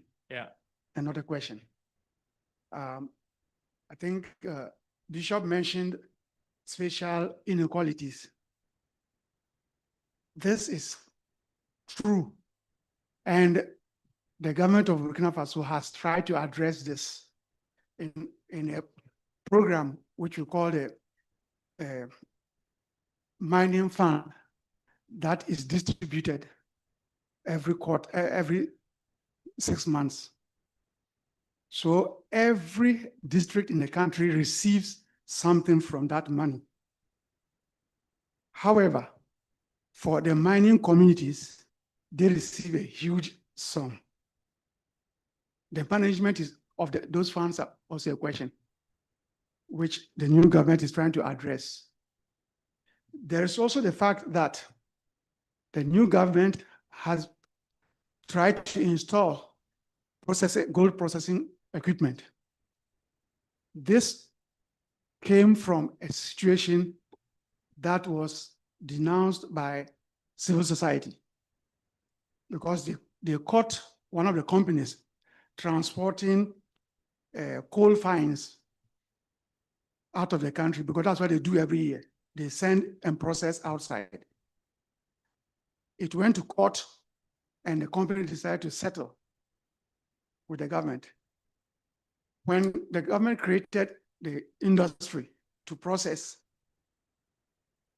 we got 93.197 kilograms of gold from that, 44 bars. So this explains some of the things that some are saying in terms of we have to have that capacity to transform. But this is the experience we have in Burkina Faso, yes, in terms of sharing the money and then setting up processing plants to be able to, so everything will be done in the country. Nothing will go out. And then you pay the government in gold, you don't pay in cash. What the companies owe, they pay in cash and not in gold, sorry, but not in cash. So this is a different thing. And it has helped Burkina to start stocking, having some gold reserves. So this is what I wanted to share. All right, good. Thank you. The next one, please. Yes, so thank you very much. My name is Jacob from the Ghana Center for Democratic Development, CDD Ghana. Yes, I have 3-point questions, or maybe you can say input. One goes to Bishop, and in your presentation, you talked about how the multinationals tend to either understate or overstate some of the revenues and the challenges therein. But in terms of the solution, you were looking at progressive taxing. But again, if you talk about the difficulty for government and revenue collectors, maybe GRA in the case of Ghana, being able to actually assess the profit and know exactly how much to tax, I think a point on how we could do this should have come up just before the issue of progressive taxing should come. Because once you can't tell how much revenue, the true revenue the companies are making, how then are you able to do the proper taxing and get the revenue for the state? And then again, the quest to get more out of extracted creates some sort of a paradox where if you are pushing for more from extractive, you tend to lose investors, as they say. I wish we could address that further, because I know because of competition, short-term gains and others, companies will decide to move to countries where they are going to make more profit. And so if you are pushing them to get more in terms of royalties in the percentages, as you mentioned, what then comes of the fact of losing investors in that regard? And then finally, the gentleman from Sudan mentioned that there were some discrepancies in the trade between UAE and Sudan. I know it's not unique because in Ghana, we recorded something similar from the PIAC reports. What I wanted to hear was, what do you do? In the case of Sudan, maybe because of the current regime and what is going on, I might not be expecting more. But in the case of Ghana, when we had that discrepancies, I mean, even civil society pushing, we didn't get far. It was later on said the discrepancies have been bridged or some sort. But indeed, we do believe that there are the imports received from in UAE and the export that goes out from Ghana there seems to be some discrepancies. And I believe with the data from UAE, it should have been easy for Ghana to be able to identify who and who are smuggling or finding other ways of sending our goods to UAE without paying the right taxes. But unfortunately, as we all mentioned, due to will of government and whatever, nothing happens to these issues. I don't know if we can throw some more light on that. Thank you very much. All right, so the last person. Okay, thank you. I am Anthony Meno. I'm a data and research analyst from Joy News. And then my question goes to Dr.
goes directly to communities. It is meant for the skin or the stool and the assembly, for providing public goods. Anything that goes to individuals is crop compensation and houses and land compensations. Those go directly to those who are affected, whose lands, whose houses are affected. But if the issue of air pollution, water pollution, those are public goods, and we expect that the royalties will take care of that. But you and I know that it's not enough. So maybe we should advocate for more money to go to those who are directly affected by mining, so that the percentage that goes to them should go up. Why do we give them less than 10% of the royalties? And as Nana said, cocoa is grown in the western region, Ashanti Brown. Why are you building a cocoa hospital in Accra? Build it where the production is taking place, so there's some amount of equity. What other question have I missed?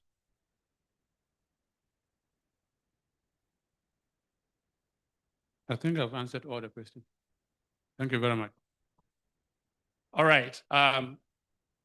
Yeah, I was even going to say that it's very important that Nana says something. All right. Can you give her the mic? Yeah.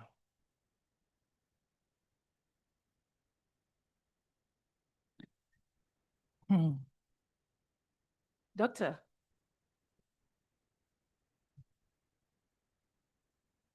I just want to come in on exactly what you said on the royalties. On the royalties. Royalties.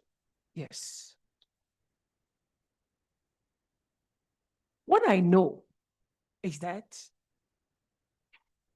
if a royalties come out and it's maybe 5%, let's say 5%, or 50 cedis. In our domain, we know that 50 cedis is 100%. And then those 100%, 55% of that 100% goes to the local government. 25% goes to my Paramount House. And then 20% goes to the Paramount House, and then 25% comes to me, the owner of the land.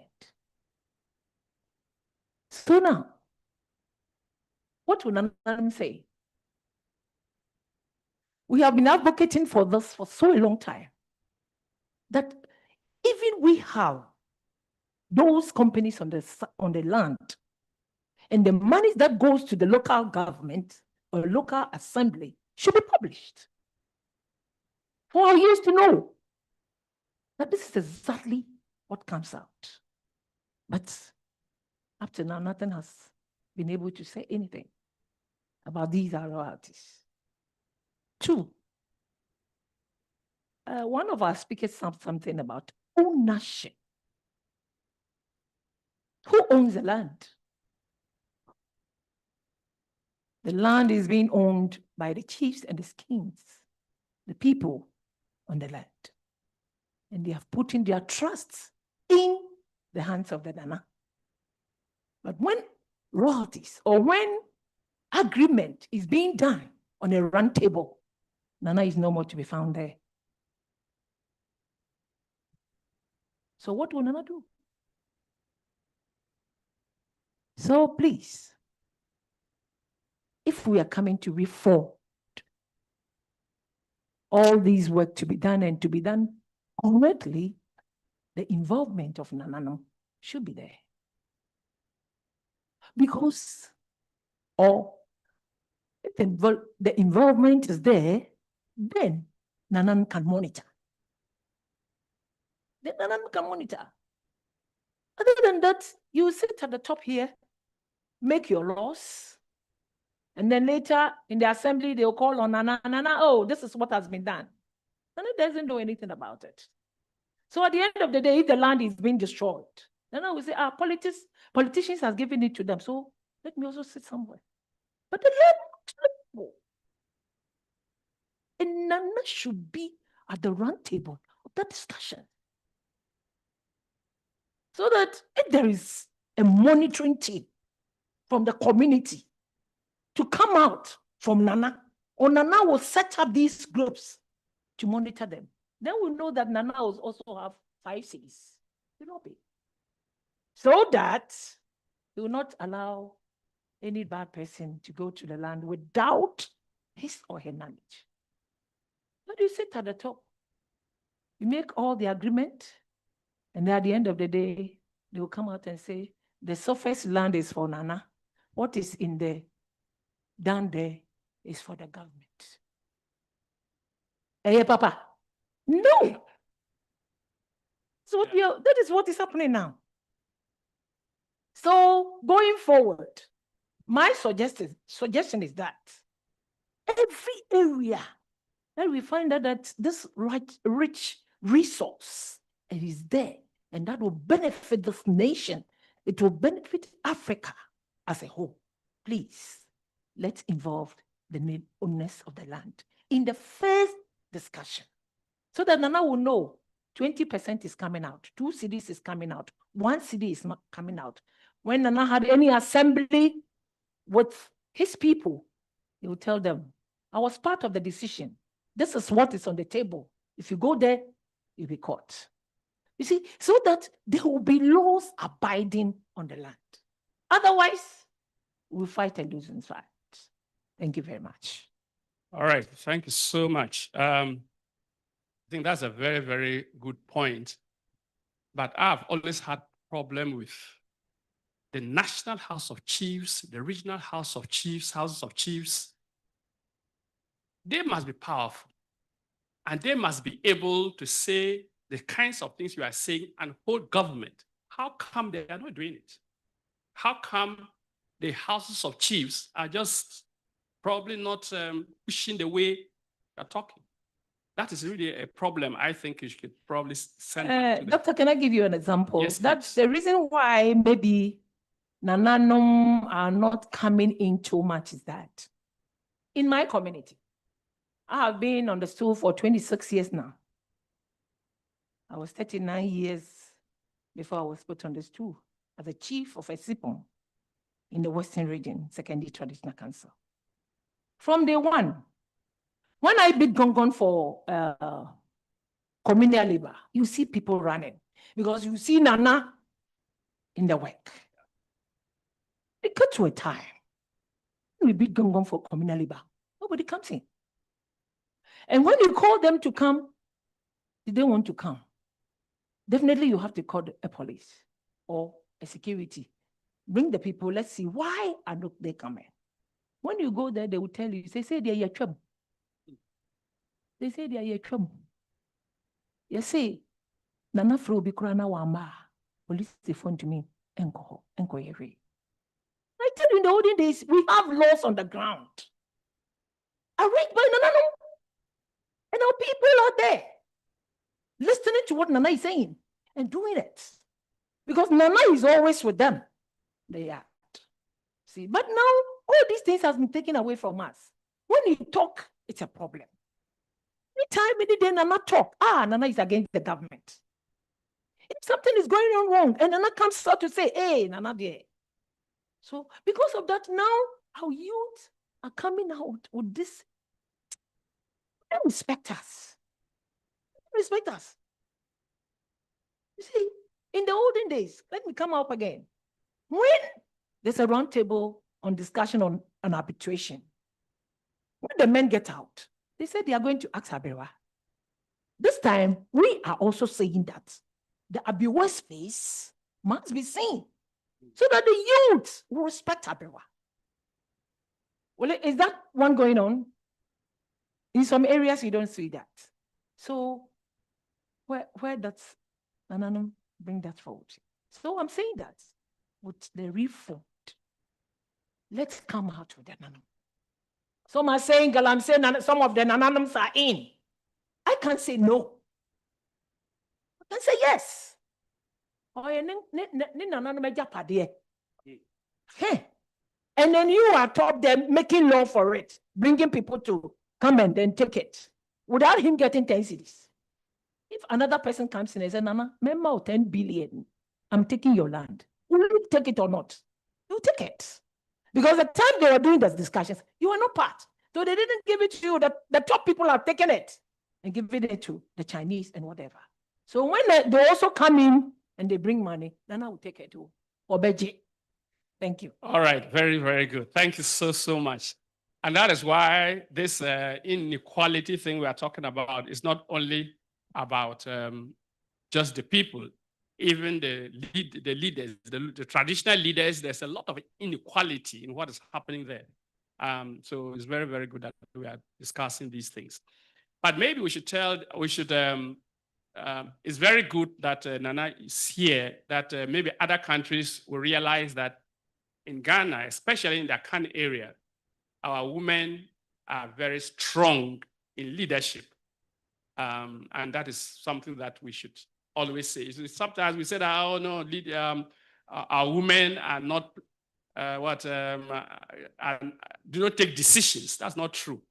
As she's just mentioned before, normally you would say, let's talk to the old ladies before they can now even take a decision. And those things are not there, partly because of the way things have changed. But women must have that decision-making things at different levels, and therefore the chiefs as well.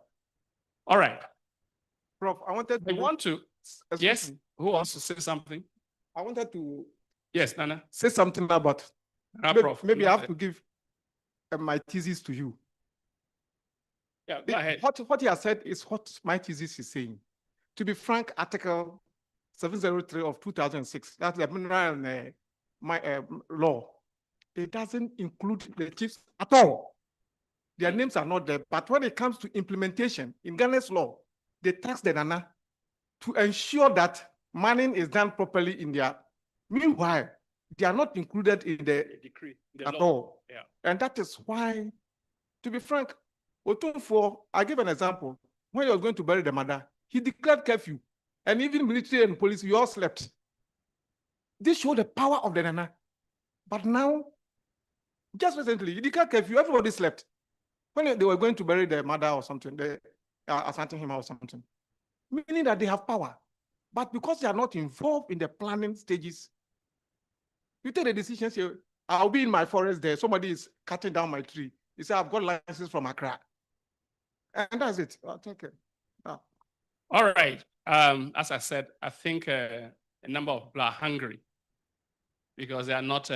Well, is there anybody who wants to say something? Oh, yeah. The MC says, okay. MC says we can go on for another 15 minutes. I wanted to say something about the other one. I don't know whether it's my own thinking. He mentioned three things, the man from Cameroon. He mentioned three things: political will, education, and unity. I'm really wondering whether our education has actually helped us in what we are talking about. Because you realize that the people causing the problems we are talking about are very well educated people. We have a problem. Yes, we are here, we are well educated, all right. But the people causing most of our problems are not people who are not educated. So is it really helping? Is it because our education is wrong? Is it because there is something missing in us? You get to the communities and they know how to obey rules. Educated people don't know how to obey rules. And that's a big problem. Then the unity. When Nkrumah was shouting unity, unity, we didn't mind him. Now we have dragged ourselves to now. Can we actually achieve that unity the way we are behaving? So yes, those are, I would say, theoretical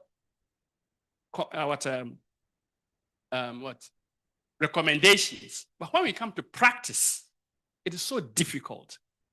So I'm saying that, can we think of how do we solve these problems as to saying that the problems are there? We know the problems are there. How do we actually do something to solve the problems? Prof, I hope you are going to help me in that one. Thank you, Prof. Again, I'll come back to the point that we have to situate all these things within the broader context. If you talk about political will for whom? Because we have, you have to consider the class alliance of this political class.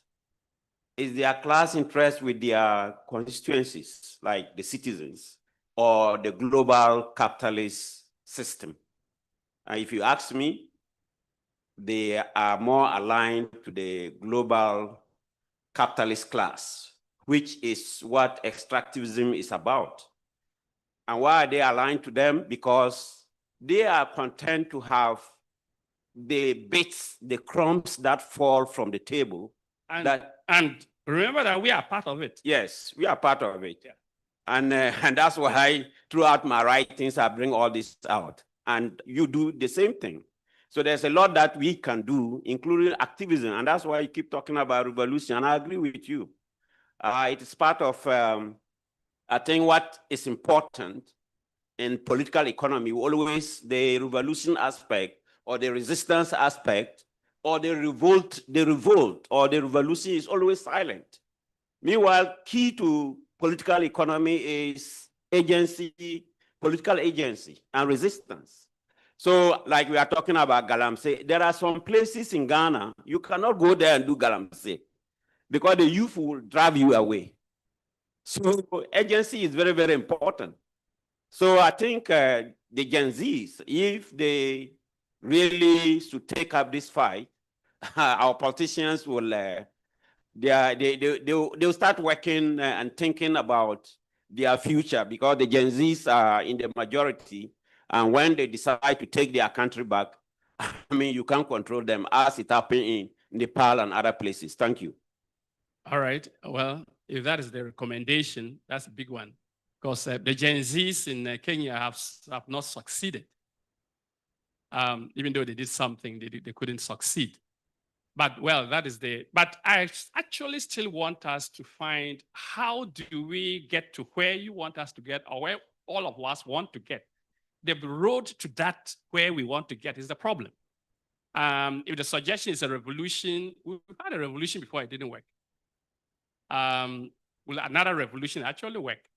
And I think the main problem, as I said, is that the petty bourgeoisie are too many, of which we are part. And how to get that thing done is really a big, big issue. And that is why maybe we are trying to find other ways. And we are hoping that the present government may be a way out, at least the way they've started. We are just hoping that at least we'll all support it and be able to push it. Maybe that can be a way out. But I just wanted to, again, somebody mentioned about some areas where you cannot do Galamsey. I did some work in Ofinsu North.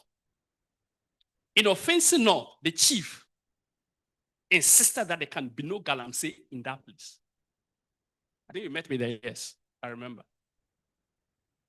And there is no Galamsey there. And there's a lot of gold in there. So the chiefs actually have power.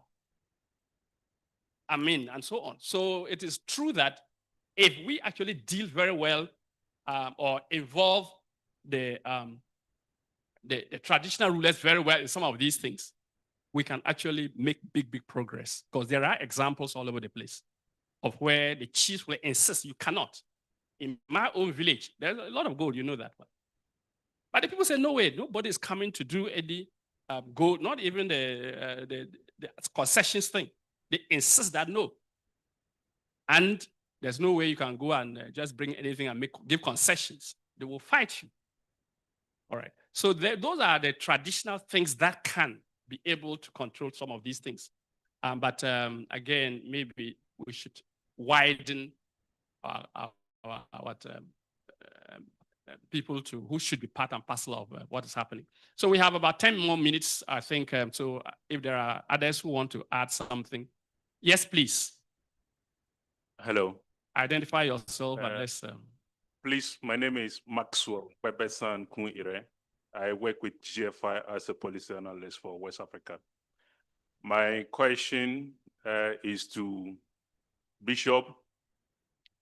If we all agree that mining has not helped maybe Southern Ghana to the level that we all expected it, how do we dare to be different, considering that there are mining projects that are emerging in Northern Ghana, Nadoli to be precise, and that of Upper East?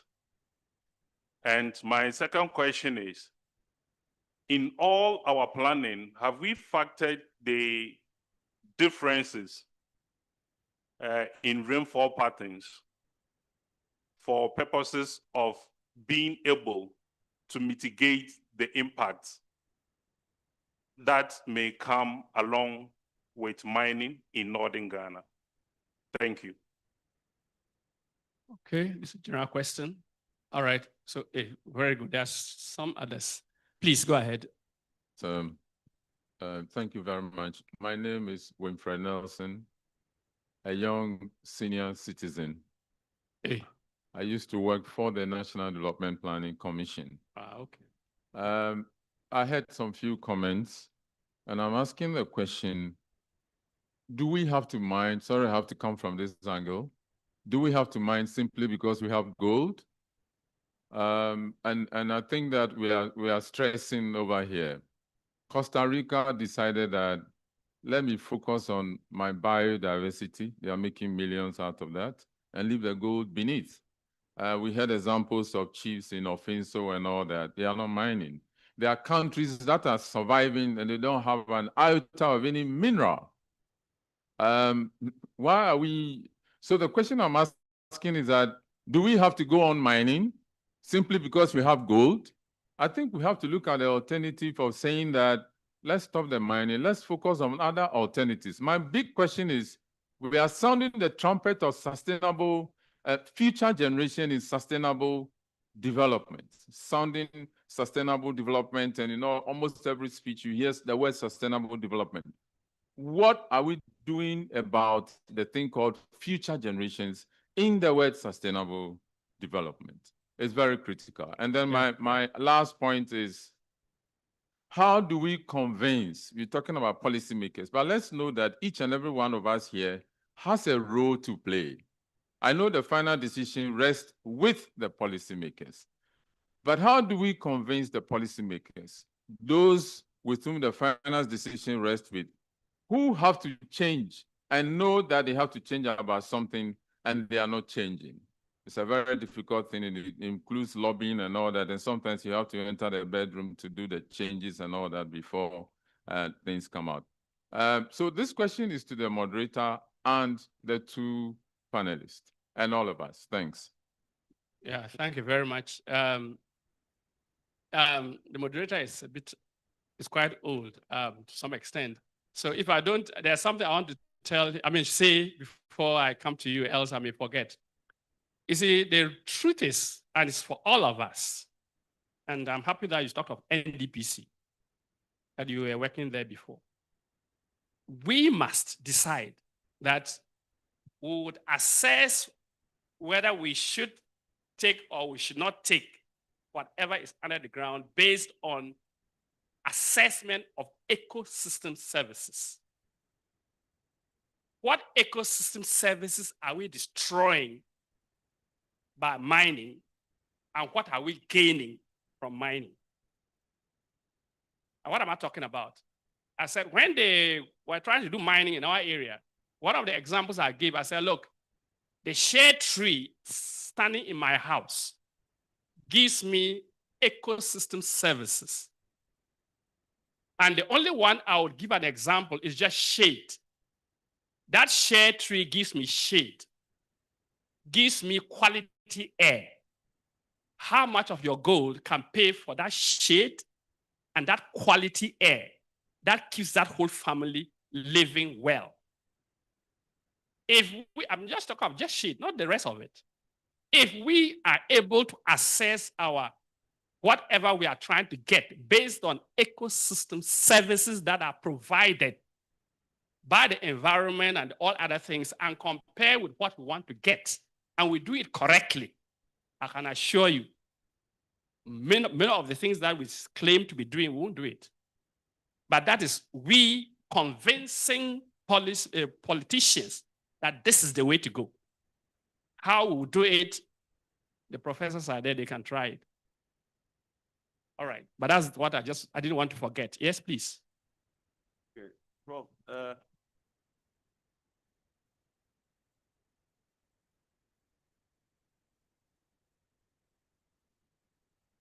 Hello? Yeah, thank you very much, Prof. I'm Richard Ajepoku. I am from Ahafo, Kenya, in the Bono, in the Ahafo region where Niemont is operating. And I'm just trying to respond to your question. How do we solve the problem? I think it is two-way affairs. One has to do with the political will that many of the speakers have been talking about. The political will on the part of government to make things right and to make things correct. And I'm giving you one example. During Professor Mills' regime, royalty percentage was 3, and he decided to raise it to 5. Many multinational companies threatened to leave. But he said, he insisted, and nobody left.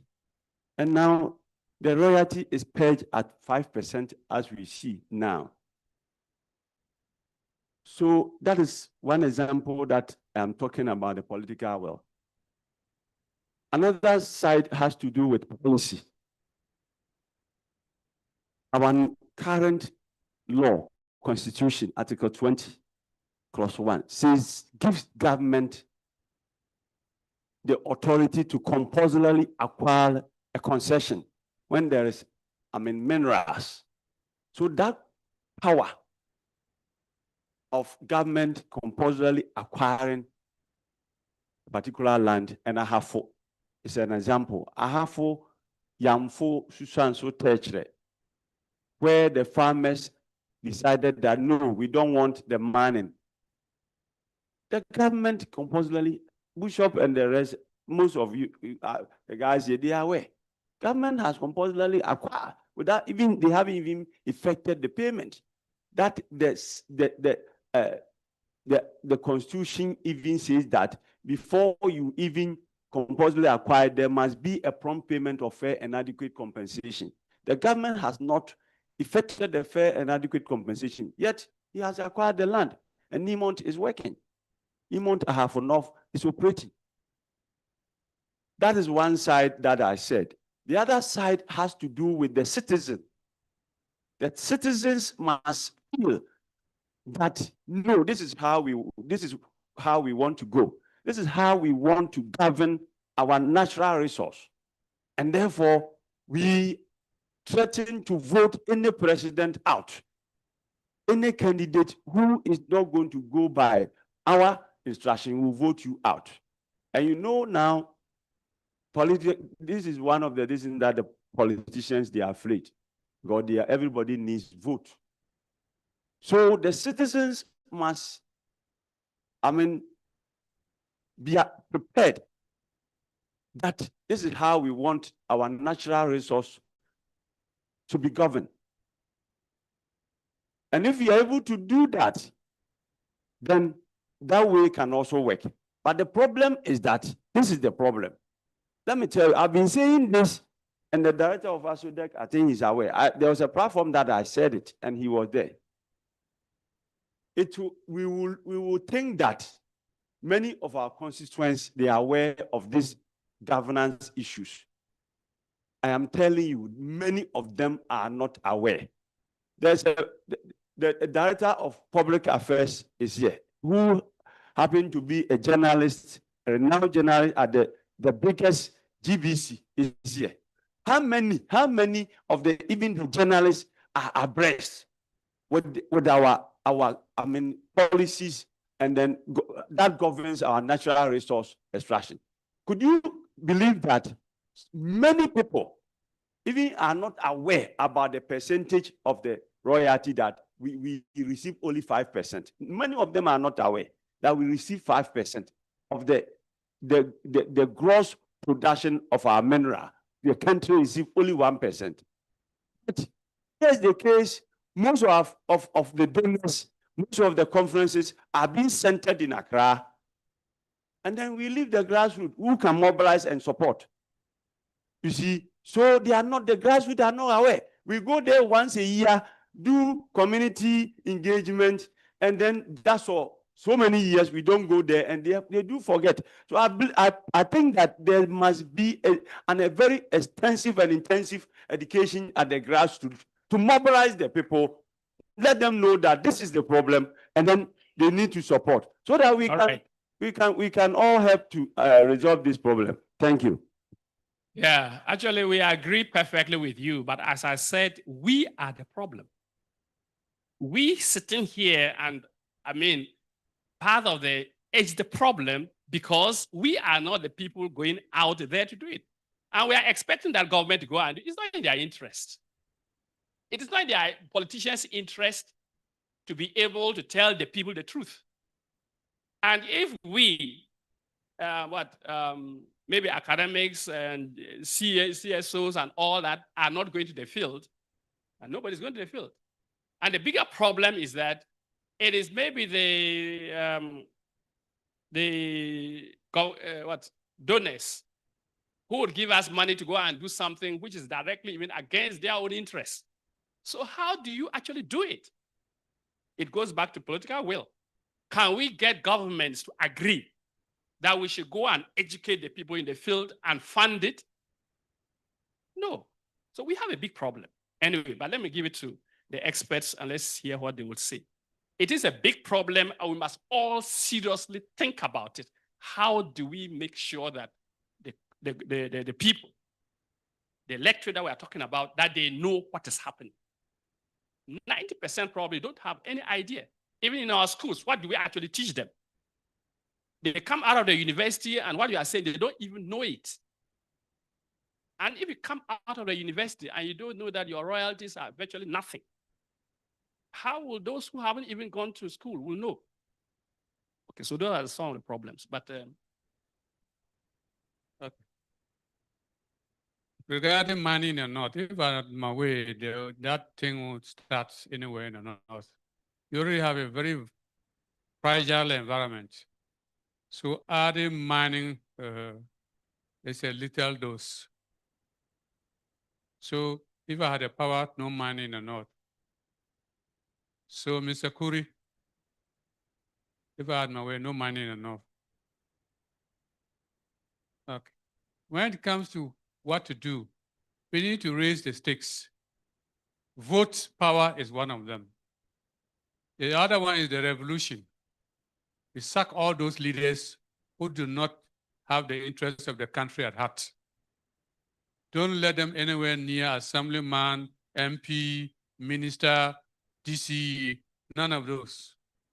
Don't let them anywhere near there. Now, those who, you see, there are two issues. It's either a result of greed or ignorance. We need to clear these two. As for ignorance, we can do with training and support information, but the greed is where the problem is. And I think 90% of the problem is the greed. These policymakers, they know, but for their private personal interests, they are signing the bad agreements or they are looking on what the bad agreements are running.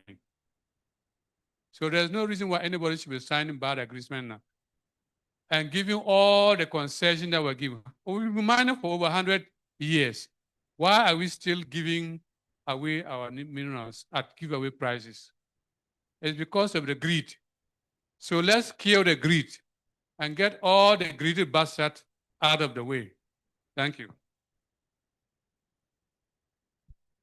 Right, Mohammed, Can you tell us a few, just conclude for us? Yeah, there's a blind side of the story of Sudan and the gold mine. It's about the story of the revolution and the resistance of the people in Sudan against the extractivism in Sudan. One of it's against the new liberal reform. There is a reform in 2015. It's exactly about who owning the resource inside the land. In 2015, they said the central government. And after that, after the revolution, there is a huge resistance against it. And even in Sudan, there is no any kind of compensation for the local communities. There is a huge resistance. There is a local demands. There is a coalition between the different local demands. Everyone in the small area organizing the people affecting from their mining activity. And they said the land is belonging to the people and we need to work in this land. It's not just an mining area. There is the other activities and they gain a lot from the central authority. They gain, for example, 4% of the total production for the local people. And they gain, again, some kind of reviewing and controlling some issues in the environmental, for example, impacts and even the financial record of the companies. And that's why it's not just the failure, it's some kind of revolution. Yes, it's a class fighting in Sudan between the local people in Sudan, the demand group, against the companies, against the international companies in Sudan, and the centralization. And this is the blind side of the story in Sudan. And the war, it's a result of that. Thank you so much. All right. Can we give an applause to them? Thank you very, very much for this session. We are so grateful to you. I want to thank all of you for your patience, and especially those who contributed. I know others have something to say, but we have this afternoon, we have two more days. So there's still a lot to talk about, virtually the same thing. So please, let this just be a start. Let's think more about it. Let's find out how to move forward as we go ahead. I'm so grateful. Thank you so much. God bless you. Thank you. Let's give Prof. Sadito, the moderator, a round of applause, as well as the presenters, please. Thank you very much. Oh, I can't feel the round of applause. That's right. Prof. Sadito, it's obviously, as we can see, very, very intelligent and very gentle. But I described him as gentle, and one of his former students said, he's not just gentle when it comes to his question papers. Now I said, what is the problem? He said, Prof is the examiner who will give you a question. And you know, as students, what they do is, if you can't answer question 1, you leave it and jump to question 2, jump to question 3, so that later you can come and attend to question 1. But Prof will give you question 1. Difficult, you can't answer. So you decide to jump to question 2. And guess what he says? Using your answer in question 1, then you know that you are condemned for the exam. Please, let's give Prof a round of applause. Ladies and gentlemen, we'll take a break for lunch. Lunch is 1 hour. So what it means is that at exactly 2:45, we are supposed to be here for the final session of the day. But lunch, good news is it's not compulsory. If you don't want, you can sit here. They have distributed coupons. If you haven't received the coupon, please see Martha for the coupon before you move to where lunch is going to be served. Thank you so very much, ladies and gentlemen. We'll see you in an hour after lunch. Thank you.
So lunchtime is over and we urge everyone to be seated so we can kickstart the next session.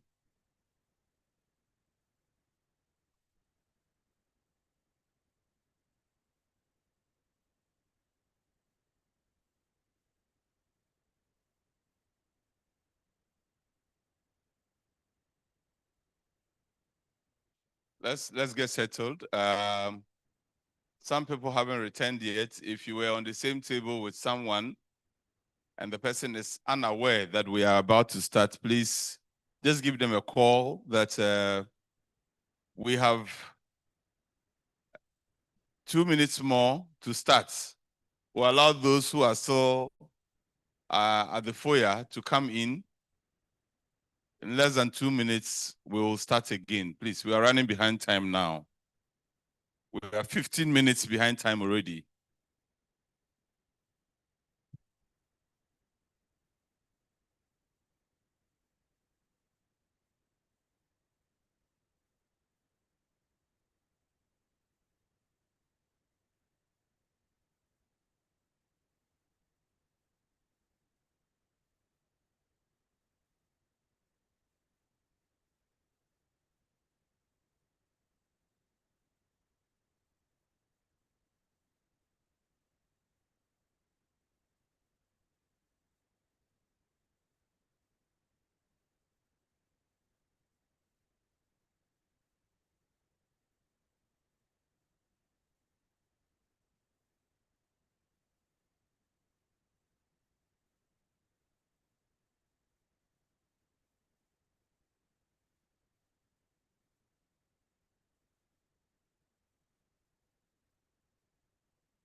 And many thanks for returning after lunch.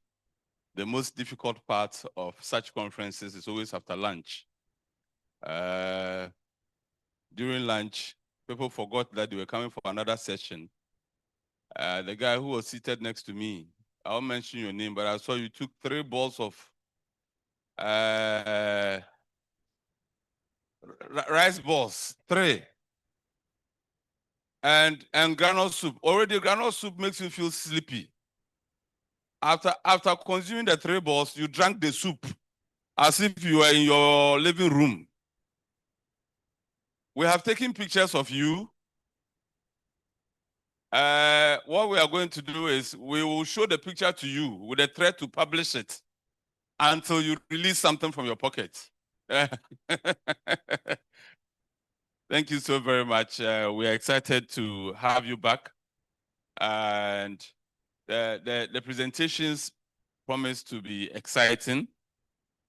Our first call on our brother from Livelihood Empowerment Ghana, Richard Ejepoku, to give us, hold on, let me.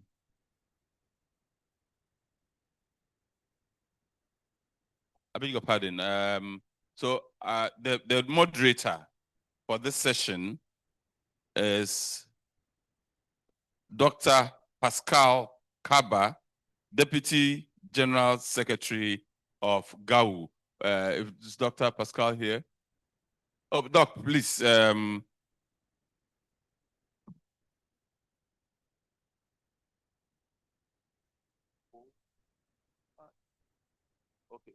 So before I invite Doc, we'll invite Richard Ejepoku from Livelihood Empowerment Ghana to take us through the experience sharing. Let's give Uncle Rich a round of applause. Thank you very much.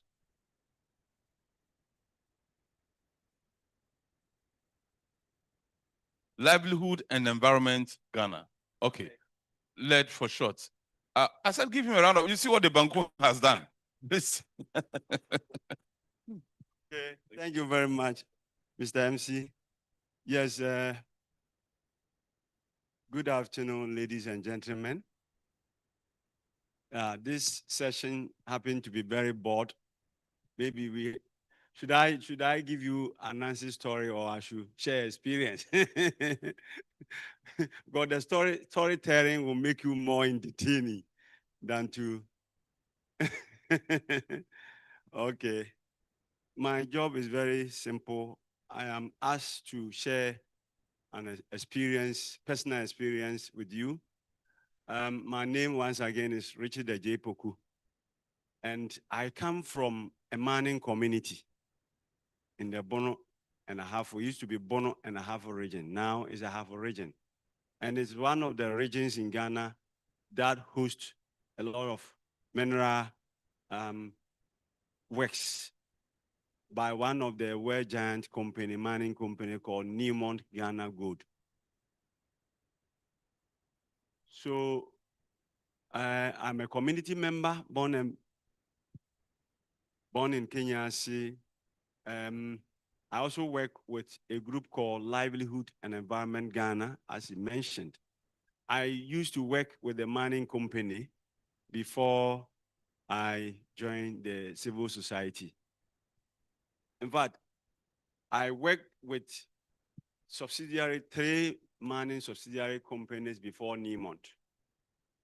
And one day, when I was working with them, a team from Center for Public Interest Law, WACAM, WASA Association affected by WASA Association of Communities affected by mining, and Third World Network Africa came to organize a workshop. So I don't know whether it's a fortune or it's a misfortune. They met me, and by then I was a worker. They said they want me to organize the community for them for their workshop. And I said, okay, I'll do that. So I organized the grounds different stakeholders, and it was a 3-day workshop like this nature. But that one was to talk about the impact of mining on communities. So I happen to be a participant, and after the training, in fact, I developed interest in the civil society work. So I begin to engaging with them whilst I was working, and the company realized my involvement with the civil society, and they asked me to resign and work with the civil society or disassociate myself from the civil society. It was a very difficult task. But then my salary was 800 Ghana cedis. Those of you from Ghana, you know 800 Ghana cedis. But I didn't know how much I was going to get from the civil society. But because I saw that there are some cheating aspects on the part of the community, I decided to fight for the community. So I sacrificed my work. I resigned. I joined the civil society. Is Pauline here? Third World Network Africa. Is she here? Is not here. Okay. I wanted her to testify. So when I joined, my VAT, there was no appointment, nothing, and my salary was 150 Ghana. So it's like Division 4. So I think you should congratulate my wife for me in her absence, because my wife never complained. Had it not her this in support, I wouldn't have worked up to this level. He didn't complain. She understood me, and we decided to work to defend the right of the communities. And since 2021, which is about 24 years, I've been working to promote community rights and to promote environmental justice. And that actually resulted in the formation of LEG in 2004. So basically, what we do is, one, we promote community rights, and two, we promote environmental justice, and then three, sustainable livelihood. Because we see that communities affected by mining, their livelihood is always at stake, because they largely depend on the land for their livelihood. And once the land also mining, also surface mining, our this is surface mining. The surface mining also demand land, the same fertile land. So it makes communities, difficult to have a kind of sustainable livelihood. And what the companies give as alternative livelihood is one male goat and one female goat. And they say they have given alternative livelihood. Those of you who know how, so there's no meaningful livelihood by these mining companies. So we, as part of our work, we train communities affected by mining. We give them, skills, livelihood skills, and then we assist them to get soft loan from, banks. So let me just switch on to the nitty-gritty of our work. We recently published a book called Mining-Related Human Rights Abuses in Ghana. And then I give Doug a copy this morning. It's unfortunate I don't have copy. And this study was taken in 7 mining regions in Ghana. Started from Upper East, Bani, Dakoto, and the rest. So that is one of the mining regions in Ghana. And then the study was also took place in Ahafo, around Ahafo North, Ahafo South, and then Western North, Bebieni. Those of you who have heard Bebieni, Chirano, El Chabo, Equite, and the rest. And then Central region, Ayamfuri. It took place in Ayamfuri, German. And then Western region 2, there's a community called Abenabena and Nkunya. And then Ashanti region, it took place in Amansie area, Amansie West. There's a community called Amanchia, CD, I've forgotten one of the communities.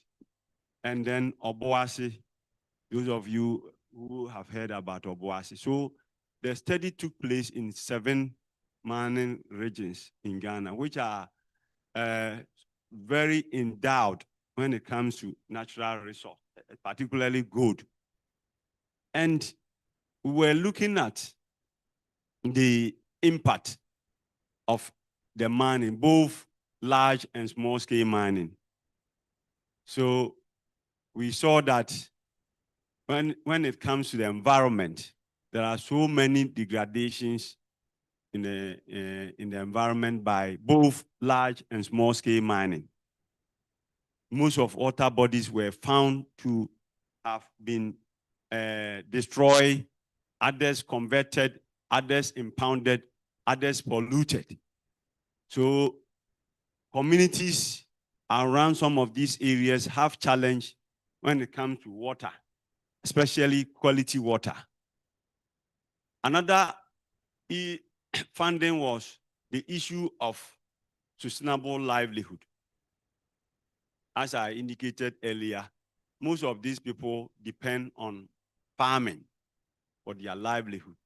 And most of the operations have taken the fertile lands that these people may use with no or little compensation. For the compensations that they pay, it is through negotiation. And the communities don't have the requisite knowledge to be able to negotiate with these mining giant companies.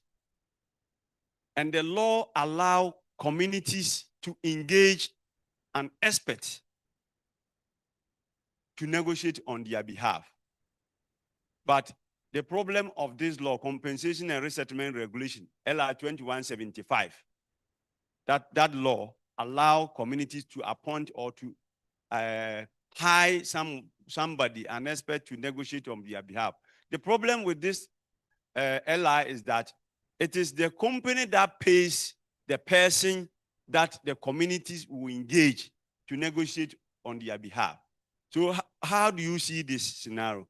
How would the expert will defend or will negotiate fairly for these communities, whilst the mining companies are paying him or her? So that's the challenge.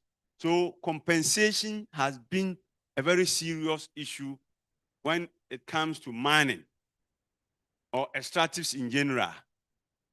Communities are facing a lot of challenge. So all these 7 areas, issue of fair and adequate compensation as provided by the 1992 Constitution Article 20(2) was not found effectively working because of the challenge that I have already mentioned.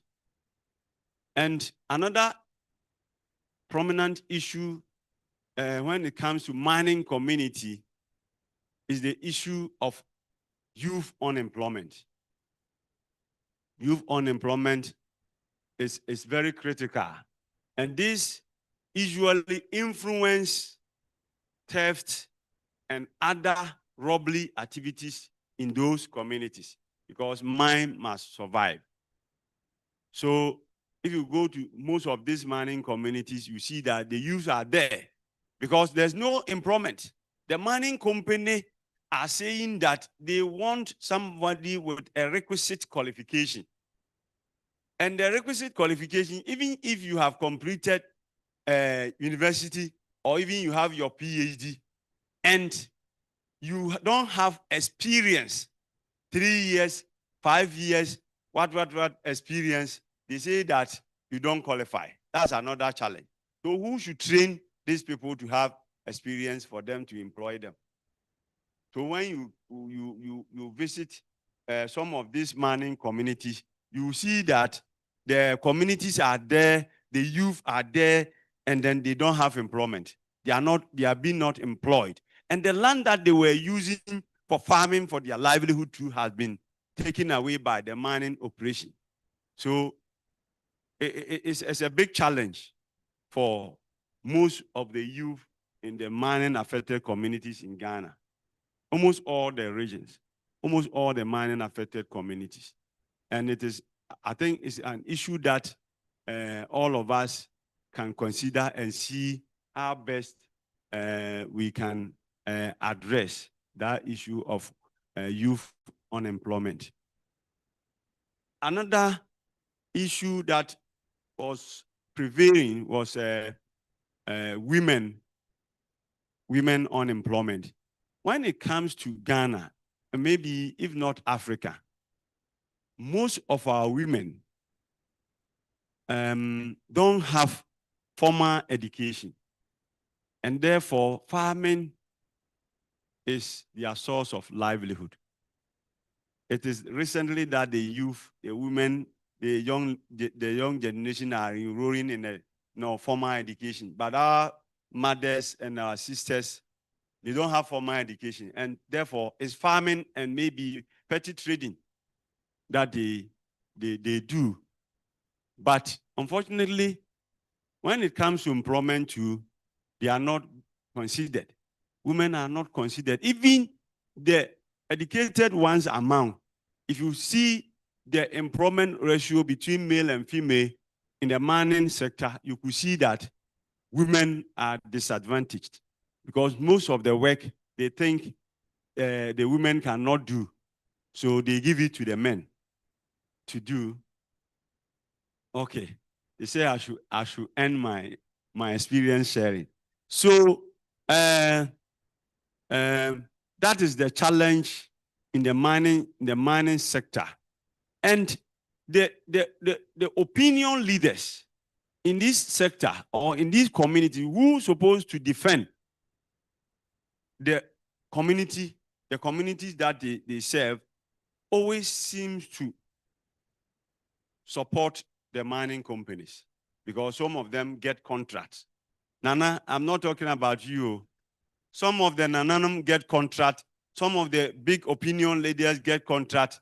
And therefore, they deny to speak for the ordinary community people. Because if they speak, they think maybe they will not get the local contract. So there are a lot of challenge in the sector when it comes to employment. Issue of human rights is another big issue. It's a big case. Right now, we have 3 cases in court. We have one in Bolga for one gentleman called Godfred. Godfred used to work, Godfred from Bani. He used to work for Shanzi. And then on the duty, Godfred lost one of his arm because he was working on the conveyor, and then according to him, he didn't know what happened, and the distance struck, and then it cut off one of the right hand.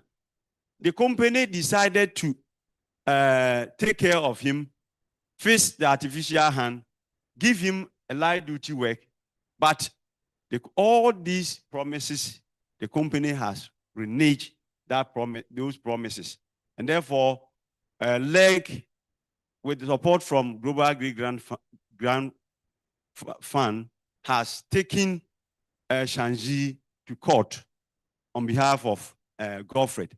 There's another case that we have taken Chirano Gold Mines to court on behalf of one Janet Broche. She's also a woman. The woman was, according to her, she was in her farm, and then on the company blasted the dynamite, and then a stone from the site hit the woman at the back, and he had a deep cut and now she cannot do anything. After taking the medical care, the company has not compensated the woman, and that one too, we saw that is infringement of the woman's human right, and therefore we have filed a writ for the woman. And then the one last case in court is between Ohene Kwame of New Abrim and then Niemont. This man, according to the 1992 Constitution, companies or government can compulsorily acquire a land or your farm based on a prompt payment of fair and adequate compensation.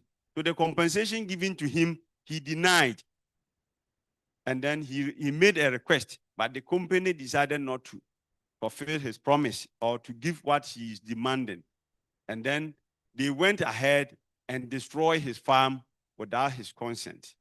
And for so many years now, the company has decided not to pay, and that one too is in court. I think for purposes of time, I will end here, and thank you for your attention. Thank you very much, Uncle Rich. Let's give him another round of applause. 150 Ghana cedis a month. How are you living? I used to say that I'm a journalist. Nobody can buy me with money. No one can influence me with money. And I used to say that with my chest out until 2024. 2024, I was fortunate to be in London. And then there was a football match. I'm a football lover. UEFA Champions League final match between Dortmund and Real Madrid. My host managed to get a ticket for me to go and watch the Real Madrid match. And he got a VIP ticket. And my host, a British citizen, was very excited about the prospects of me sitting close to where other football legends like Ronaldo of Real Madrid in those days, Infantino, the president of FIFA, he said, you sit close with these people. And then he gave me the ticket. I was excited. I went to Wembley. And as we were, queuing to go inside, I heard a voice from behind me. Remember, I had said that nobody can influence me with money. I heard a voice behind me. Hi, hey, are you going to watch the match, mate? And I said, of course, that's why I'm here. He said, look, I'll do anything. I'm dying to watch this match myself. Would you sell your ticket to me? I felt disrespected initially because how dare you? I'm also going to watch the match. You say I should sell my mind to you. This is 2024. The pound was 20 cedis. So one pound was equal to 20 cedis.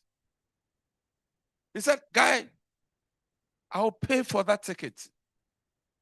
And I said, how much? He said, 500 pounds. Hey, that's 10,000 Ghana cedis. Then I said, me cry, do I love to football that much?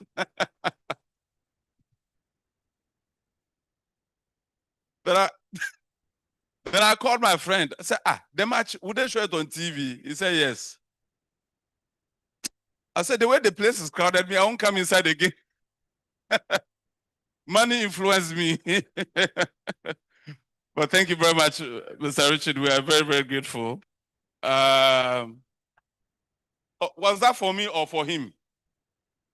How about the one for me? All right, so ladies and gentlemen, the next topic has to do with critical minerals, climate justice, and just transition. The moderator for this session is the Deputy General Secretary of the General Agricultural Workers Union, GAU, of TUC, Ghana, and the National Project Coordinator overseeing donor-funded projects. With over 18 years of trade union experience, including 12 years in management, he has also served as regional officer for Ashanti and Bono Afro regions and head of administration for the union. His expertise spans management, labor relations, safeguarding, and social protection, among others. Ladies and gentlemen, with a round of applause, let's welcome our moderator, Dr. Pascal Ajongba Xavier Haba. Thank you very much. Oh, you see, lunch, tomorrow we have to postpone lunch until 5 p.m. If this is how you're going to clap for the moderator. Thank you very much. Good. So, for whatever reason, this session too is dear to the General Agriculture Workers Union, especially that what our first speaker is coming to talk about, cocoa and gold. One, when we talk about cocoa, is key to Ghana's economic growth. Gold is also key to Ghana's economic growth. However, there's competing interests. Gold is ensuring that now we no longer have cocoa farms. Because of gold, now cocoa farms are going, and so cocoa production is declining.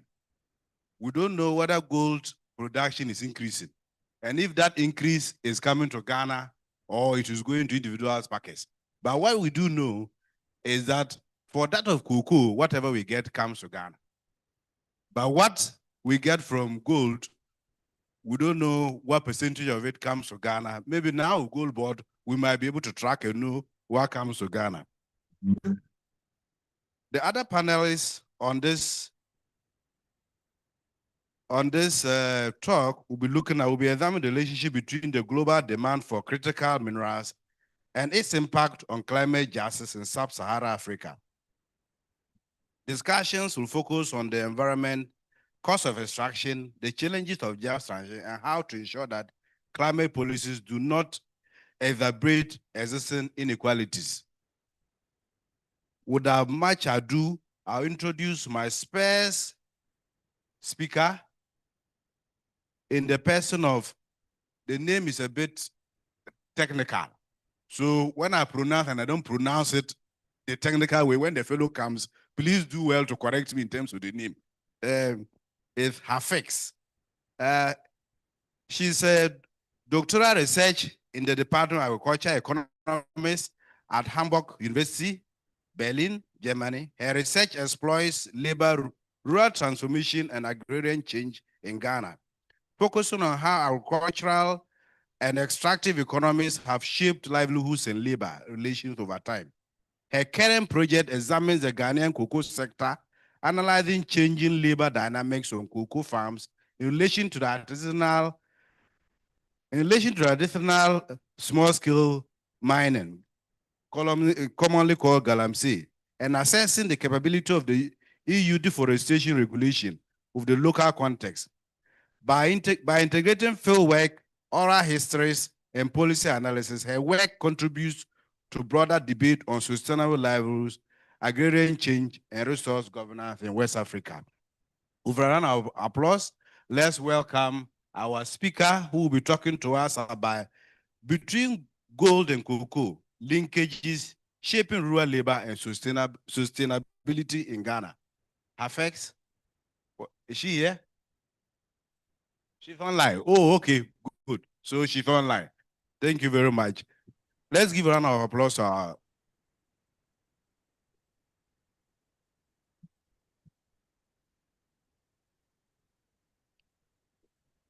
All right. Hi, everyone.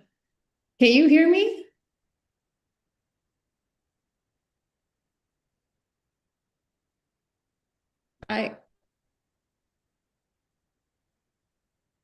Hello? Yes? Yes. Okay. Great. Hi, my name is Hedvig Lagerkrantz, and I'm a doctoral researcher at the Department of Agriculture Economics at the University of Humboldt University of Berlin. And I've written this paper together with my professor Dagmar Mithoefer and Dr. Kofi Asante from ISER, University of Ghana, Legon, who you can also find here online with me today. We have written the paper titled Between Gold and Cocoa, Linkages Shaping Rural Labor and Sustainability in Ghana.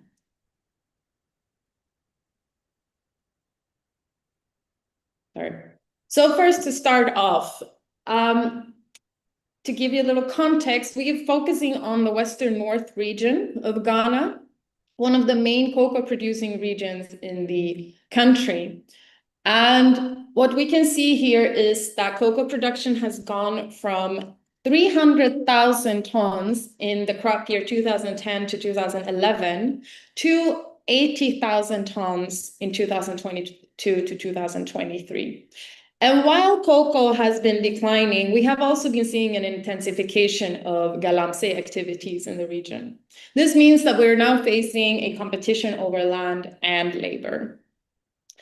And the reason why I have put a square here around Bunsunukwanta and Joabeso is because these are the two cocoa districts that comprise, that Joaboso district is comprised of. And these are the two districts that we're focusing on in this study.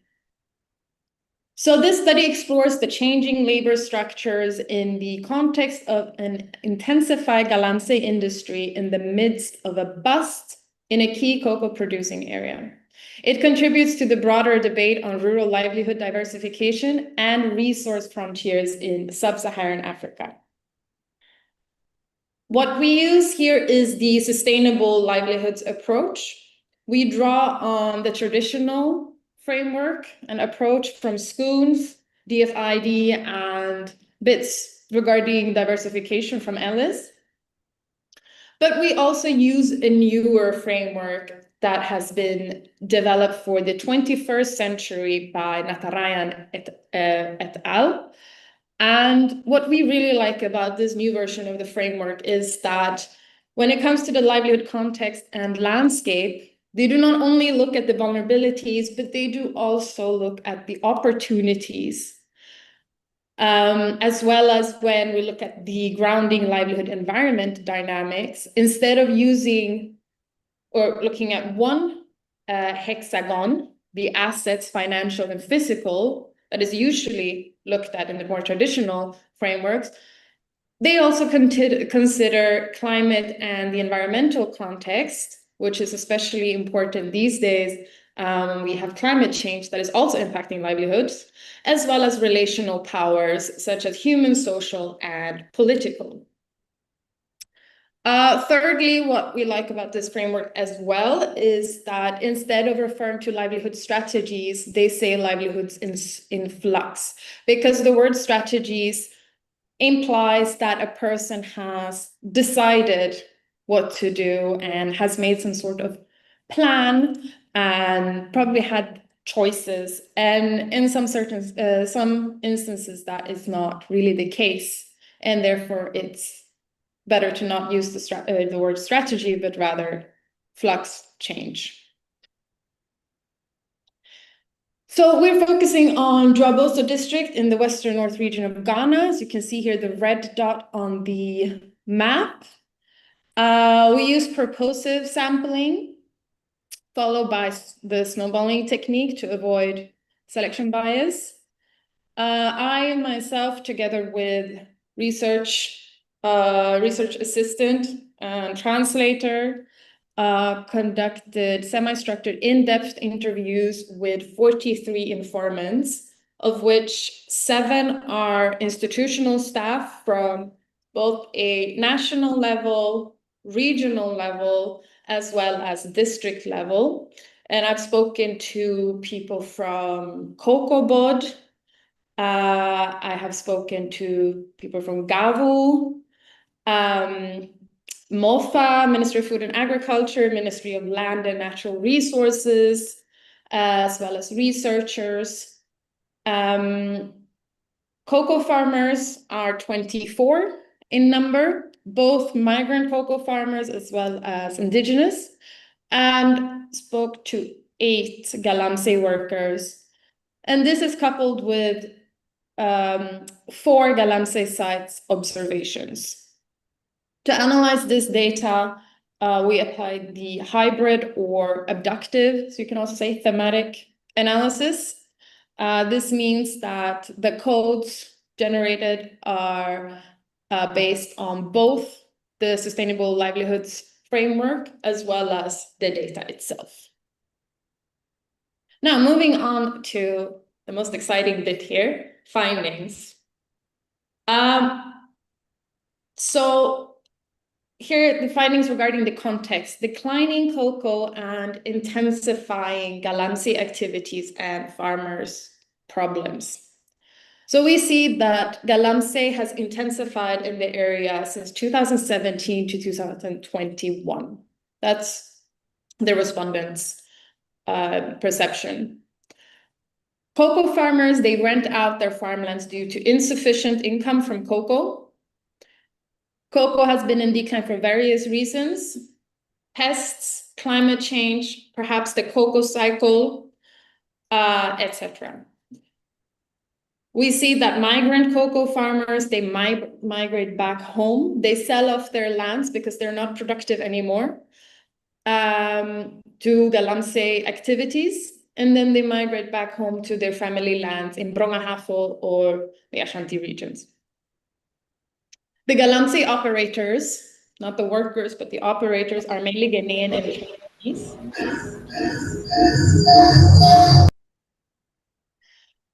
There are a number of different types of agreements. However, I find it quite interesting and fascinating that Abusa is one of them. I'm sure I can see that the audience is majority Ghanaian, so I'm sure you all know what Abusa, the sharecropping Abusa agreement is.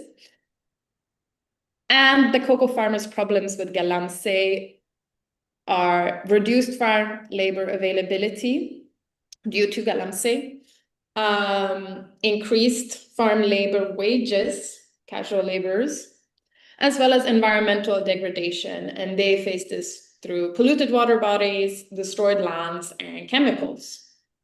The photo here is a photo of 3 Galamsey workers on a Galamsey site in Raboso. What you can see here are actually cocoa trees, and they're still standing. They are sick, but they are still producing a little bit. And they decided to start to sell off or to rent out this land for Galamsey. And then the plan is to use that money, the owners, to build a house there. If we now look at the findings when it comes to labor dynamics in Galamsey activities, the majority of Galamsey workers are young men in the ages 18 to 30 years old. It occurs that we find younger people as well as older, but these are the majority. The majority of them are migrant workers coming from northern Ghana, the same demographic group that used to come on a seasonal basis to work on the cocoa farms, are now coming on a seasonal basis to work in Galamsey when they have their off-season in the north. We see a gender division of labor, which is based on physical strength. Tasks such as picking stones and carrying mud are considered lighter tasks, which men do, but also women and children. When it comes to digging, more physical hard labor, men do it, and services at Galamsey sites such as selling food and drinks, women do. The working conditions are harsh. There is a lack of shade, there are long hours in trenches, which results in Galamsey workers using drugs such as tramadol and weed for pain relief. And they are exposed to gun violence due to its illegality and sensitivity. If we look at the reasons for why people engage in Galamsey, how they use their income from Galamsey, and whether it's income secure or not. All respondents working in Galamsey wish they had an alternative occupation instead. Due to declining cocoa output, the former migrant seasonal cocoa farm laborers or caretakers, such as those coming from the north on a seasonal basis, now engage in galamsey instead. The use of income from galamsey differs a bit depending on if it's a cocoa farmer or a non-farmer. Cocoa farmers use income from galamsey to construct a house or finish building a house, cover basic needs, education, health, but it also occurs that this income is reinvested in another cocoa farm for farm inputs such as labor or chemicals. And non-farmers is for basic needs. The migrants use it to open up businesses back home. They come for a while working galamsey with the plan to move back home and open a business. And then also a lot of money goes to leisure, such as drinking and gambling as well. The wages in galamsey go from 0, because some days you can go, you don't get anything, to 300 Ghana cedis per day, while a cocoa farm laborer has a fixed rate of 50 Ghana cedis per day. So looking at this, it seems a lot more lucrative to go into galamsey than being a cocoa farm laborer. However, having a cocoa farm of your own, both galamsey workers and cocoa farmers agree that it's more income secure in the long run. Here's a quote from a galamsey worker. He said, "Now, we the young men, we do not have any work to do. If someone gets the word that there's something going on here, he will come." What he's referring to is that there are high unemployment levels and people need to put food on their tables. So if the word goes around that there is a galamsey site, there is galamsey around, there is a source of money and income, people will go. And I think that's a quite accurate assessment of him. Now, if we're going to put all of these findings into some sort of understanding here, we're using the sustainable livelihoods approach that I showed you earlier. So we find adaptive but precarious livelihoods as a result of galamsey. So if we look in the first column, number 1, the livelihood context and landscape, the vulnerability in Dragoso is the declining cocoa production. Meanwhile, they have the opportunity of increasing galamsey. Both of these interact also with climate in an interesting way. So the climate change is impacting cocoa production negatively. They have erratic rainfalls, the scorching sun. Therefore, they sell off their lands to galamsey. But at the same time, galamsey is contributing to climate change. If we look at the assets, and when it comes to financial capital, we see a loss from declining cocoa production, but we also see new income flows from galamsey. We look at the human capital, there's a reallocation of labor from cocoa into galamsey, which causes a lack of farm labor availability. We look at the natural capital, we see declining gold reserves, land degradation, and polluted water bodies. In terms of relational power, we see a change in the cultural value of cocoa farming as education levels have increased. It's no longer cool to work as a farmer or in cocoa. And we also see an entry of new interest groups in the area, those interested in galamsey and gold mining. So what are the pathways here to making a livelihood? The pathways is the diversification into galamsey. The transforming structures and processes that are underlying all of this On a global level, we see demand for gold. On a national level, unemployment. And on a local level, this diversification into Galamsey activities. The outcomes are adaptive strategies, both resilience and fragility. We see tensions between the short-term and the long-term livelihood strategies, and a new vulnerability, the increased income insecurity among cocoa farmers due to the increased labor wages, the environmental degradation, and reduced access to land. But we also see further opportunities, or new opportunities, not further, which are the benefits that come from mining incomes.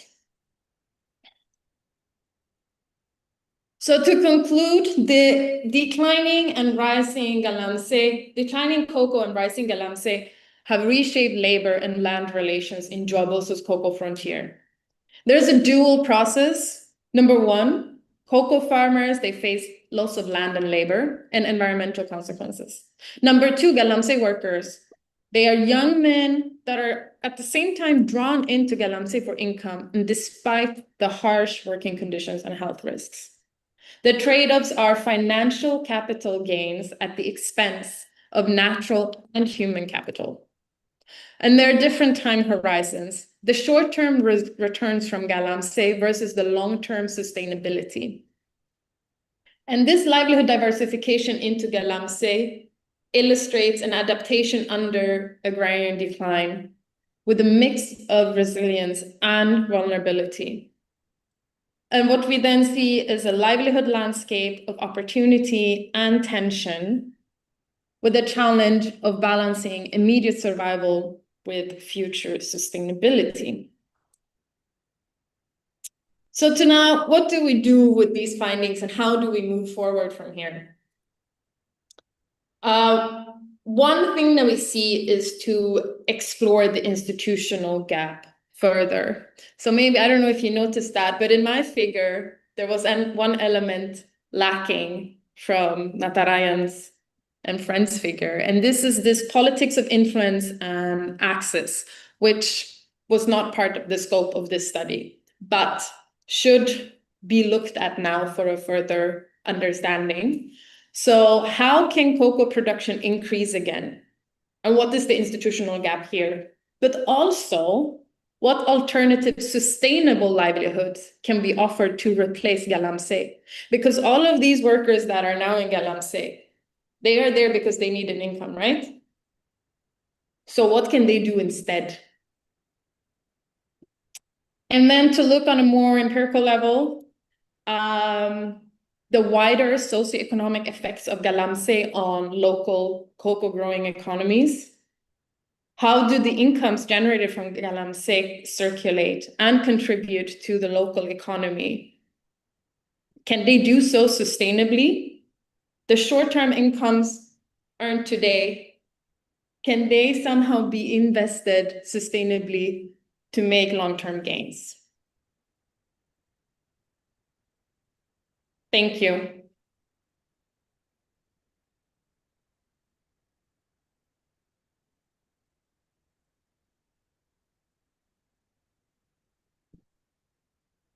Thank you very much. We can do it much better. Let's give it another one.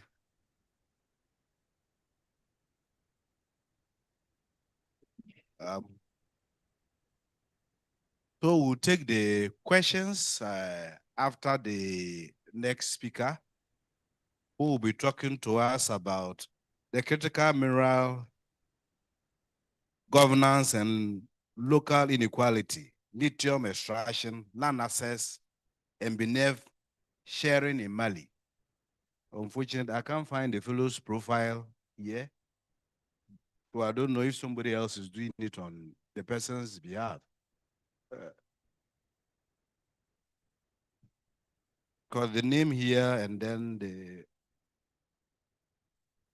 person who is supposed to do it is called Abraham Enam, but I can't find Abraham's profile in here. So I don't know who is doing it on behalf of Abraham. You are doing it. Oh, okay, that's good. You are Abraham. Oh, okay, good. No, I can't find your profile here to introduce you well. That is why. Good.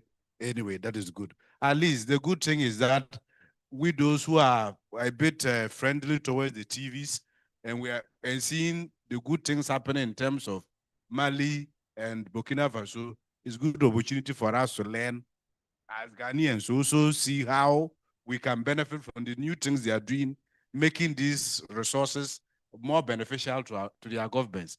Thank you very much. Abraham, over to you.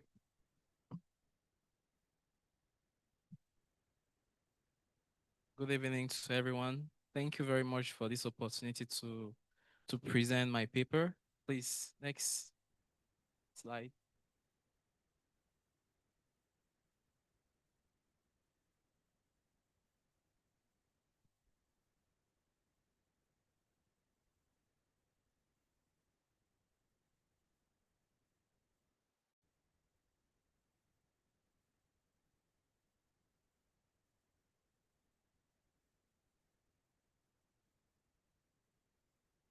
Thank you so much. So we are going to talk about critical mineral governance and local inequality, focusing on lithium extraction, land access, and focusing on lithium extraction, land access, and benefit sharing in Mali.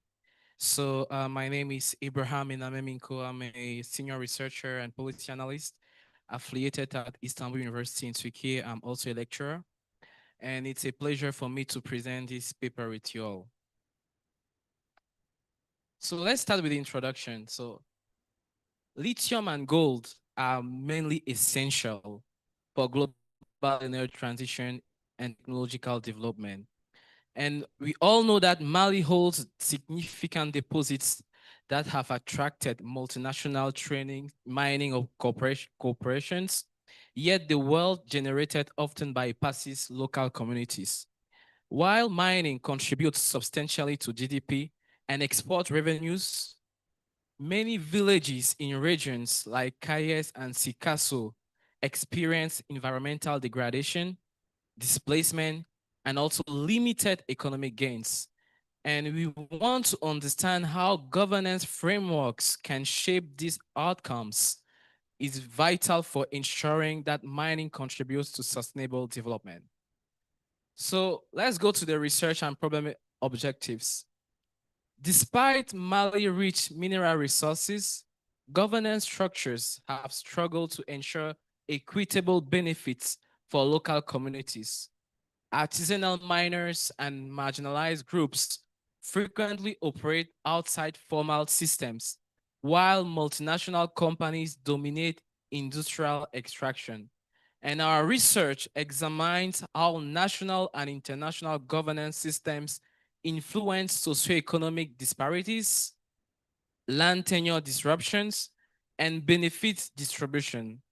The objectives include analyzing governance effectiveness, first of all, later on understanding community impacts, and lastly, proposing strategies for inclusive, equitable mining practices.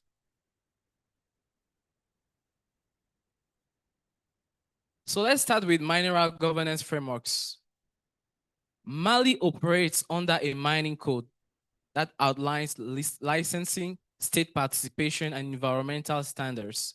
The country is also subject to regional instruments such as UEMOA Community Mining Code and also international frameworks like the Extractive Industries Transparency Initiatives. While these frameworks provide guidance for responsible mining, enforcement unfortunately remains inconsistent. For example, despite the AET revenues reporting requirements, local communities rarely see direct benefits from industrial projects, highlighting the gap between formal regulations and practical outcomes. What are the socioeconomic impacts? Mining has reshaped livelihoods in Mali. In the Kenyeba and Sikasso regions, for instance, many farmers have abandoned agriculture to work in artisanal gold mining, attracted by higher immediate earnings yet they face hazardous conditions and environmental risks. Women and children are also particularly affected. Women often engage in low-paying informal labor, while thousands of children work in unsafe artisanal sites. These patterns exacerbate poverty cycles and inequality, demonstrating that mining without inclusive governance can undermine rather than support sustainable development. Regarding land access and environmental challenges, we have realized that expansion of mining activities has caused significant land access changes, leading to displacement and loss of traditional farming and grazing areas. In several areas like Farabaruka and Kayes, disputes over land ownership between communities and mining companies are frequent, fueled by weak legal recognition of customary tenure. Also, environmental degradation from deforestation, chemical production, chemical pollution, and water contamination further threatens local livelihoods and food security. These challenges underscore the need for governance that integrates land rights and environmental safeguards.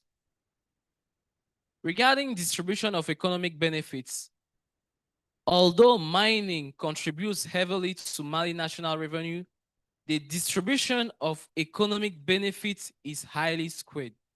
Multinational corporations and central government authorities capture most profits, while local populations see minimal improvements in their livelihoods, infrastructures, and also social services.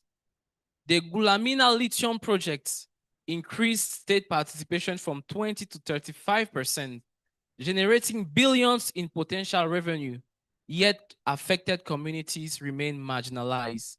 Initiatives like Extractive Industries Transparency Initiative have improved transparency, but unfortunately they are still insufficient without mechanism ensuring tangible local development outcomes.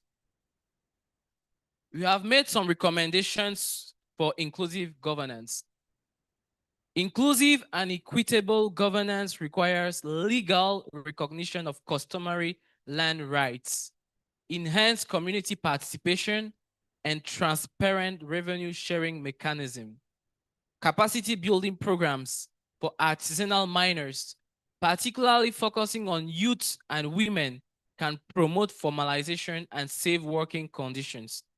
Also, drawing on examples like Ghana Mineral Development Fund, allocating a portion of mining royalties to local development priorities can really strengthen trust and reduce inequalities. These reforms are really critical for ensuring that mineral wealth translates into sustainable and inclusive growth. Implication for sustainable development. Mining in Mali has significant potential to support national development, but only if governance systems ensure equity, environmental protection, and also social inclusion. Failure to address these socioeconomic disparities, land tenure conflicts, and marginalized groups risks perpetuating poverty, social tension, and ecological degradation.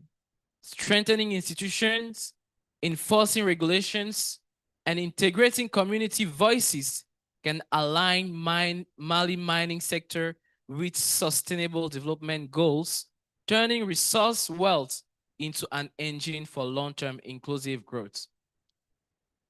At the end, we want to finish with this statement of Tony Elumelu. From the African perspective, development is a matter of realizing our potential and making the progress that we know is humanly possible because others have gotten there. So we can also get there. Thank you.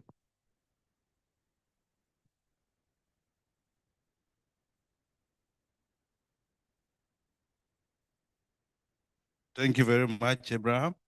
You can take your seat so that So in summary, what is certain is that where cocoa do well, gold also is found there.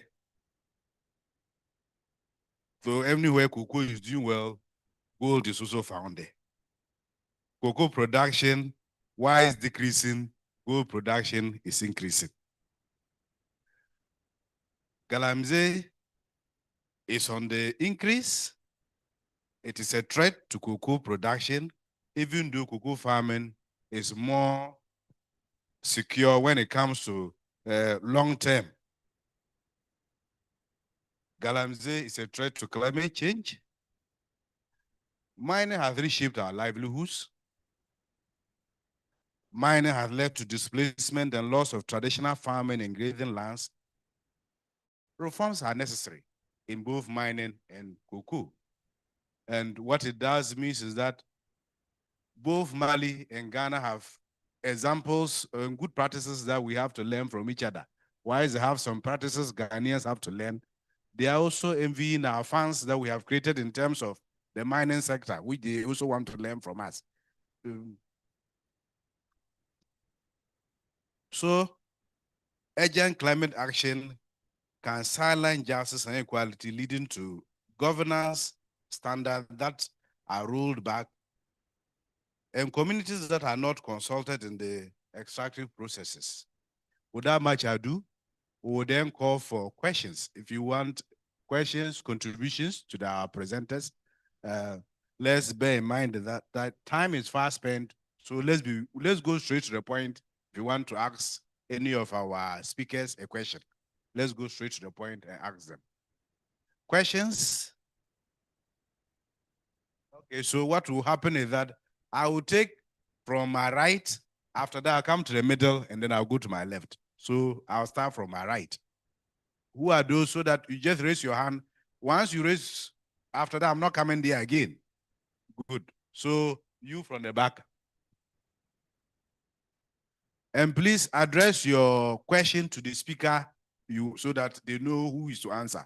Thank you. All right. Thank you very much. My name is Titus Osudako. I'm from the National Union of Ghana Students, NUCS. My question is to any of the speakers, actually. I'm asking that when it comes to galamsey or illegal mining, we know that the problem is still ongoing. We are still witnessing it, where we have some of the graduate students from tertiary and then masters having some solutions. I mean, feasible solutions in their thesis and in their research works. What are we doing as a country? Can our authorities check these theses and then projects? Maybe one of them could help solve galamsey, fight galamsey and illegal mining. Thank you. So the next one, so that when they're answering, yes, you want to, yeah, so just give yours so that I know I'm down with this side. Yeah, so this question is to the first speaker, Hedvigs. If I understand, this is a doctoral research, right? You kept mentioning galamsey. I don't know whether in the work you try to problematize this concept, because it looks like it is a central concept that your work revolves on. And if you look at galamsey, it's not something you can just say galamsey and it encompasses everything. The sort of galamsey you are talking of is something that is more recent, because as you might be aware, there used to be galamsey that was sustainable and was existing side by side with cocoa farming. So which galamsey are you talking of? So that needs some kind of nuances in your work. And then you talked about the labor conditions. You know, they are so terrible. And I'm wondering whether, did you explore further, whether there is some kind of class consciousness about the conditions of work, and whether these workers are trying to do something about their condition. Because talking about labor conditions, the next thing to talk about is, okay, if they are so terrible, what are the people doing about it? Especially since we are talking about livelihoods. I don't know whether you explored that or not. Thank you. Okay, so thank you. I'll let Abraham answer the first one, then she comes with the other two questions. So thank you very much for the first question. I think that concretely, students cannot really do something except if the state goes in the state goes in providing inclusive policies and strategies in order to help people to benefit from the mining sector, because by themselves they cannot do anything on their own. They have to work with the state and other civil society partners and also other stakeholders. And I believe that collaboration in that area will help a lot. Thank you. So thank you. So we go to you. Yes, over to you. FX, yeah. Thank you. Sorry, the third question, I did not really get that one. You mean the questions? Yeah, I got the first two, but the third one. The third one. Okay, so please, the third question. The last one, you didn't get to your question. So can you repeat your last question? So you'll be answering the second and what he's coming to say now. I think the third question, if I remember, had to do with the labor conditions. No, sorry. The last person now speaking.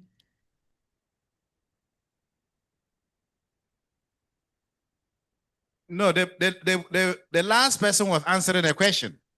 Oh, okay. Sorry, I didn't see that in the camera. A question. So you can answer your questions now. All right.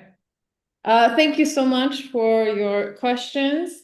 Regarding the first comment and question, yes, this is part of my doctoral thesis where I am focusing on labor in the cocoa sector. And the reason why I'm also now looking at galamsey is because it turned out that galamsey is impacting labor in cocoa a lot. It might seem that I'm using galamsey to cover everything that is going on related to gold mining in the area. And sorry, this is a reply to the first part of the second question. You were mentioning that the old version of galamsey, that what I'm talking about is a newer phenomena, and that the old version was actually sustainable and was going alongside cocoa production. Yes, but the galamsey we're seeing today is not sustainable. And the question is then, how can we make it sustainable again? And how is the new galamsey different from the old one? And is there a way to revert back to that? And this is something that I will look into further, and I should also problematize the concept of galamsey more. Yeah, thank you. I will continue with the second question and part two regarding labor conditions. You're asking if the galamsey workers, if they do anything about it, they're complaining about the labor conditions.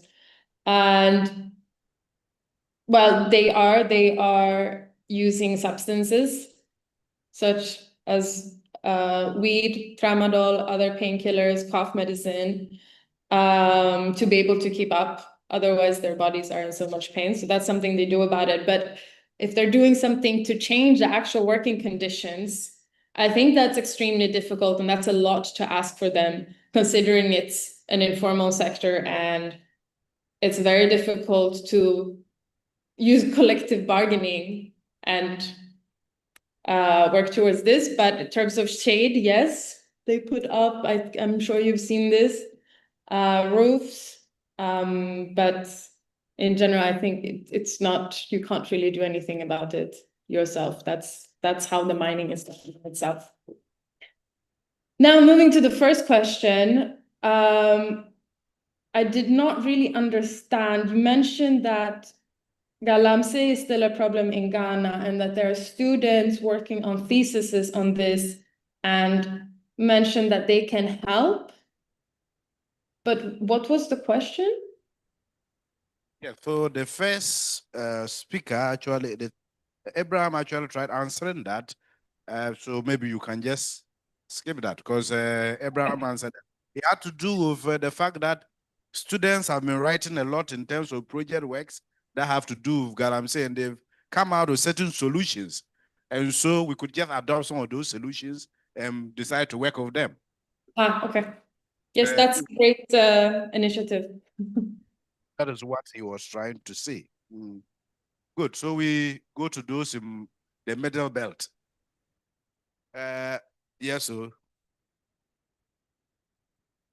Thank you once again. Since it's an academic work, thesis and all those things, some of us, the lecturers, and we are allowed to punch a bit of holes inside. That's our duty.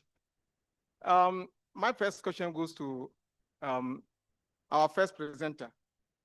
I want to know why he did not, he left the chiefs and the traditional leaders out in his sample. If you're going to do Galamsey, picking samples, if you leave the chiefs, because our land tenure system, you can't do without the chiefs.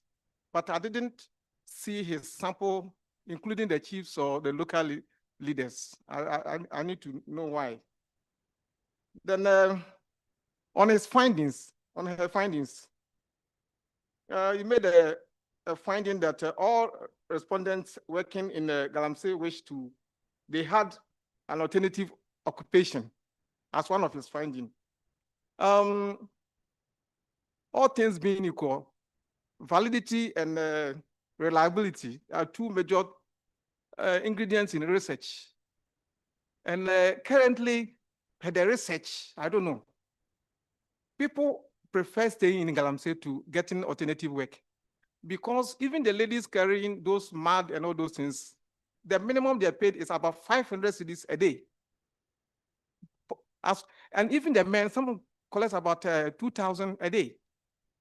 In Ghana, how many people are paid 1,000 cedis a day? And I don't think if validity and reliability is working, and you go there right now, this says his findings, I think it may not work. But I'm happy for further research. He closed up there. So I think that one can be taken care of. My second presenter, I know Mali produces uranium. And it is one of the things that France is fighting Mali about. And I visited that general area before. Where the production of uranium is, there is a lot of electricity.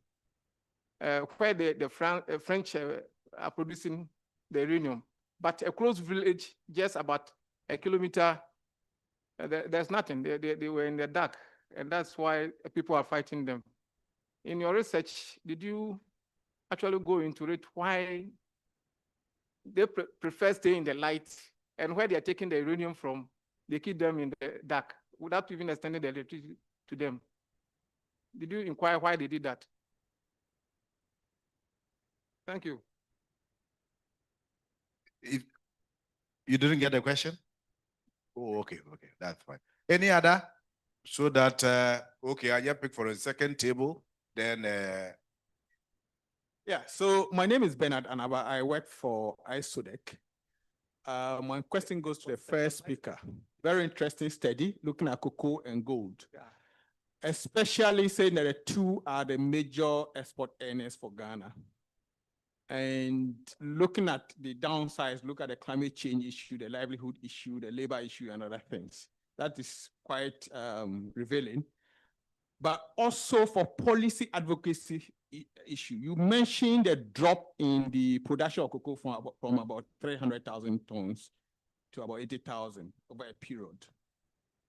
I'm wondering whether we are able to put some monetary figure around this, because it helps us to actually convince the government that we are going at the wrong tangent. Especially, it's also at the time that the government has to put in place the Ghana Gold Board, because it thought that it was making more money from gold.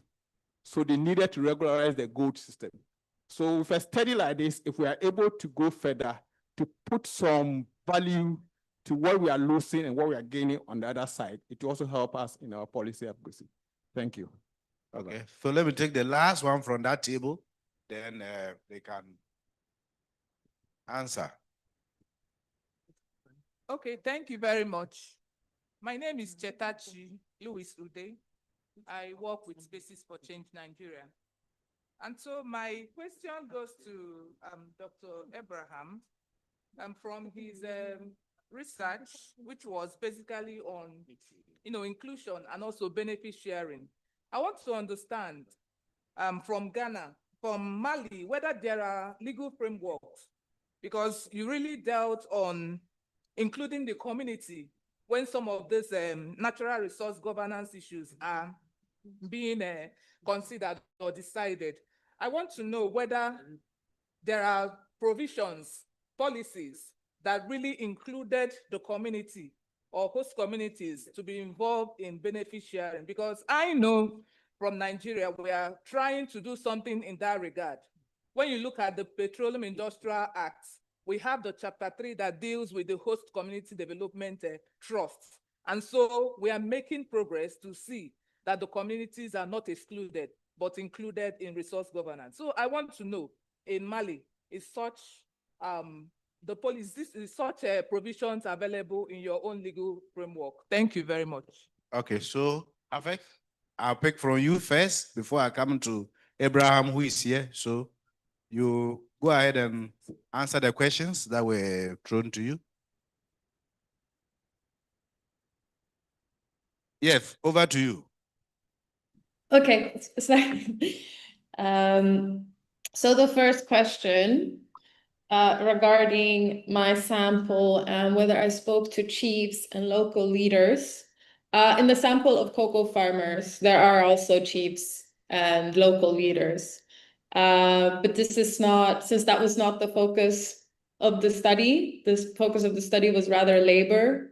But it did come up that it is the chiefs who approve giving out land to Galamsey. So they're definitely involved. And what was interesting was that I also did a study in Bia West.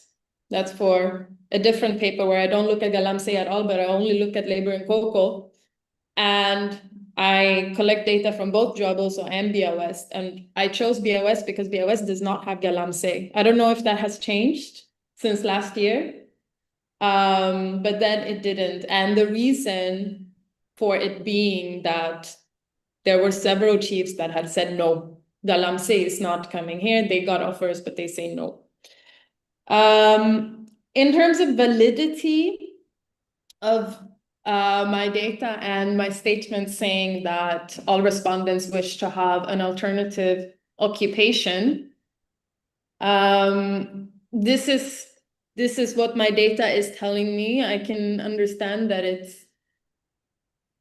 might seem interesting given how much they can earn. But I think it's also different depending on what type of occupation or what type of work you're doing in Galamsey. So for instance, doing petty trading or selling food or drinks, it's the same type of work as you would do standing on the roadside in Accra or standing on the Galamsey side in Joaboso. And you might earn the same or even more.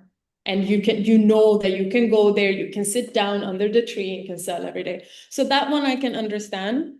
But when it comes to the harsh work of digging, this is something that they know themselves that this is not sustainable physically for them more than a couple of years. They can feel it on their bodies, that the bodies cannot keep up, and that's why they're taking the drugs. They have wounds on their legs because of shovels hitting them. They've been running for their lives through forests. And so I think it really depends on how much you're able to earn, how sort of formalized your Galamsey work is. There are those who have contracts who know that they go every day for 3 months. There are those that go and try to find leftover Galamsey every day. So I think it really, really depends. And this also brings us back to a previous comment on problematizing Galamsey. What is Galamsey actually? Because it's so broad. But yeah, this is also something that we could look into further. What is Galamsey actually? Because it has become this huge collective term. The third question, the second one was not addressed to me. I believe the third one was addressed to me to add, thank you first for your kind words regarding my research and interest, and to put a monetary figure to how much cocoa can contribute to the economy compared to gold. I will note this down and I will try to add this aspect to the paper to make it more accessible and interesting for policymakers as well. Thank you.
Okay, by now I've understood that you is me. So, it took a while. Thank you, Prof. Dito. You are very right. We cannot just plainly compare gold to cocoa. And I think the figures, if we would do that, the figures wouldn't really add up. Sorry, I can hear an echo. But I will definitely take these comments into consideration. Thank you so much for the feedback.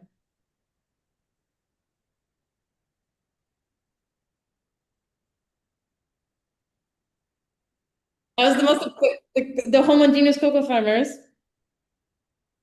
Yes.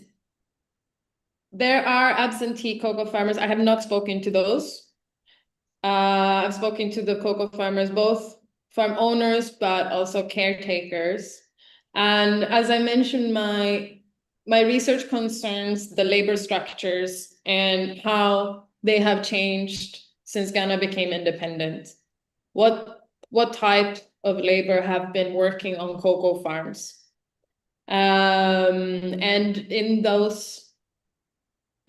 that work, I do differentiate between the different type of farmers to understand who can make what